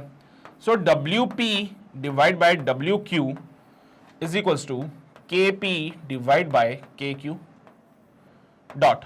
बेटा XP अपॉन XQ, क्या KQ बाय QP है? देखो ना, XP अपॉन XQ का whole square, XP upon XQ का होल स्क्वायर। बेटा XP अपॉन XQ, K की जगह मैं KQ बाय KP लिख रहा हूं। So WP divide by WQ can be written as KP by KQ dot KQ का स्क्वायर बाय KP का स्क्वायर। अरे वाह, मजा ही आ गया भाई। एक KQ से KQ मर जाएगा, एक KP से एक KP मर जाएगा। So WP divide by WQ is equals to KQ divide by KP। बेटा क्या रिलेशन देखने को मिल रहा है? यहां से पता चलता है कि सर इस केस में W इनवर्सली प्रोपोर्शनल है किसके, K के।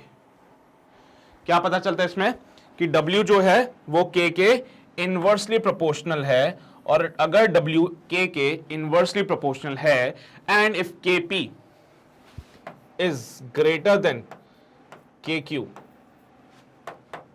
therefore WP is smaller than WQ, क्योंकि W जो है K के इनवर्सली प्रोपोर्शनल है इस बार।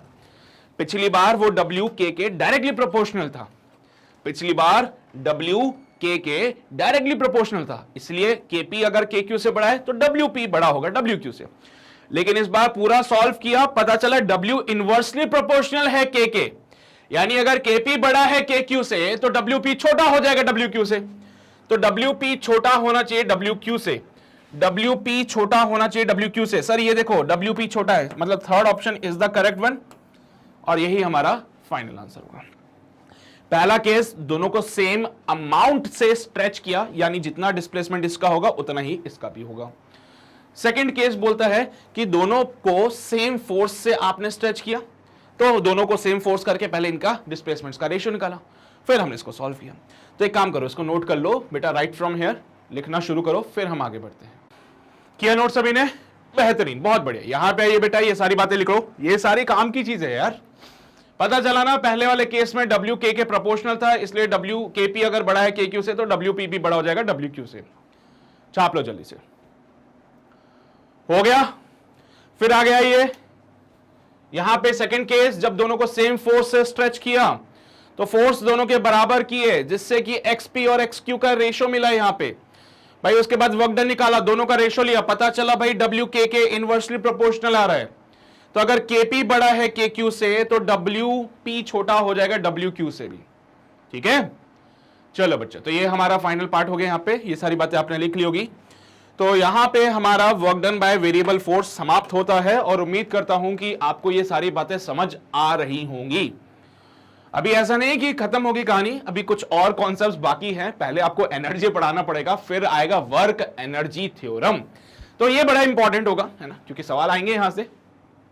तो वर्क के कुछ छोटे मोटे से सवाल जो कि अगले लेक्चर में देखेंगे, और उसी के साथ शुरू करेंगे kinetic energy and work energy theorem को भी पढ़ेंगे। ठीक है, बाकी डीपीपी सॉल्व करनी है, किसी पार्ट में डाउट आता है वो वीडियो दोबारा देखना है तो आप हमारे ऑफिशियल वेबसाइट www.magnetbrains.com पे आइए। आके आपको जाना है सिर्फ IIT JEE में, जहां पे आपको मेरे लेक्चर्स मिल जाएंगे। इधर जैसे वॉच नाउ पे क्लिक करते हो, एक पेज और खुलेगा बेटा, जहां पे आपको जाना है वॉच ऑल वीडियोस।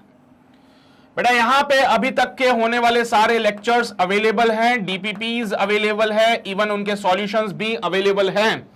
तो अगर आपको किसी भी पार्ट में कोई भी डाउट आता है तो उसका सॉल्यूशन आपको वेबसाइट पे मिल जाएगा। तो एक बार वेबसाइट जरूर विजिट कर लीजिएगा। ठीक है बेटा, अपार्ट फ्रॉम दिस ये आपके लिए बिल्कुल फ्री है, तो ऐसा नहीं कि वेबसाइट पे बुला रहे हैं तो यहां कोई सब्सक्रिप्शन वगैरह लेना पड़े। ये आपके लिए एब्सोल्युटली फ्री रहेगा। तो आपकी मर्जी है, एक बार आओ, 10 बार आओ, कितने बार भी आओ, आपको कभी कोई रोक टोक नहीं होगी यहां पे। ठीक है, इसके अलावा अगर आप चैनल पे नए हैं सो मेक श्योर चैनल को जरूर सब्सक्राइब कर लेना। वो जो लाल बटन है उसको दबा देना, उसके बगल में जो घंटा है उसको बजा देना, सो दैट आप कोई नोटिफिकेशन मिस ना करें। और अपने दोस्तों तक ये सेशन जरूर पहुंचाना, उनको बोलो जाके कि भाई अगर जेई की प्रिपरेशन कर रहे हो, एडवांस लेवल तक जाना है, तो magnet brains is the best solution for this, and जरूर आके ज्वाइन कर लेने।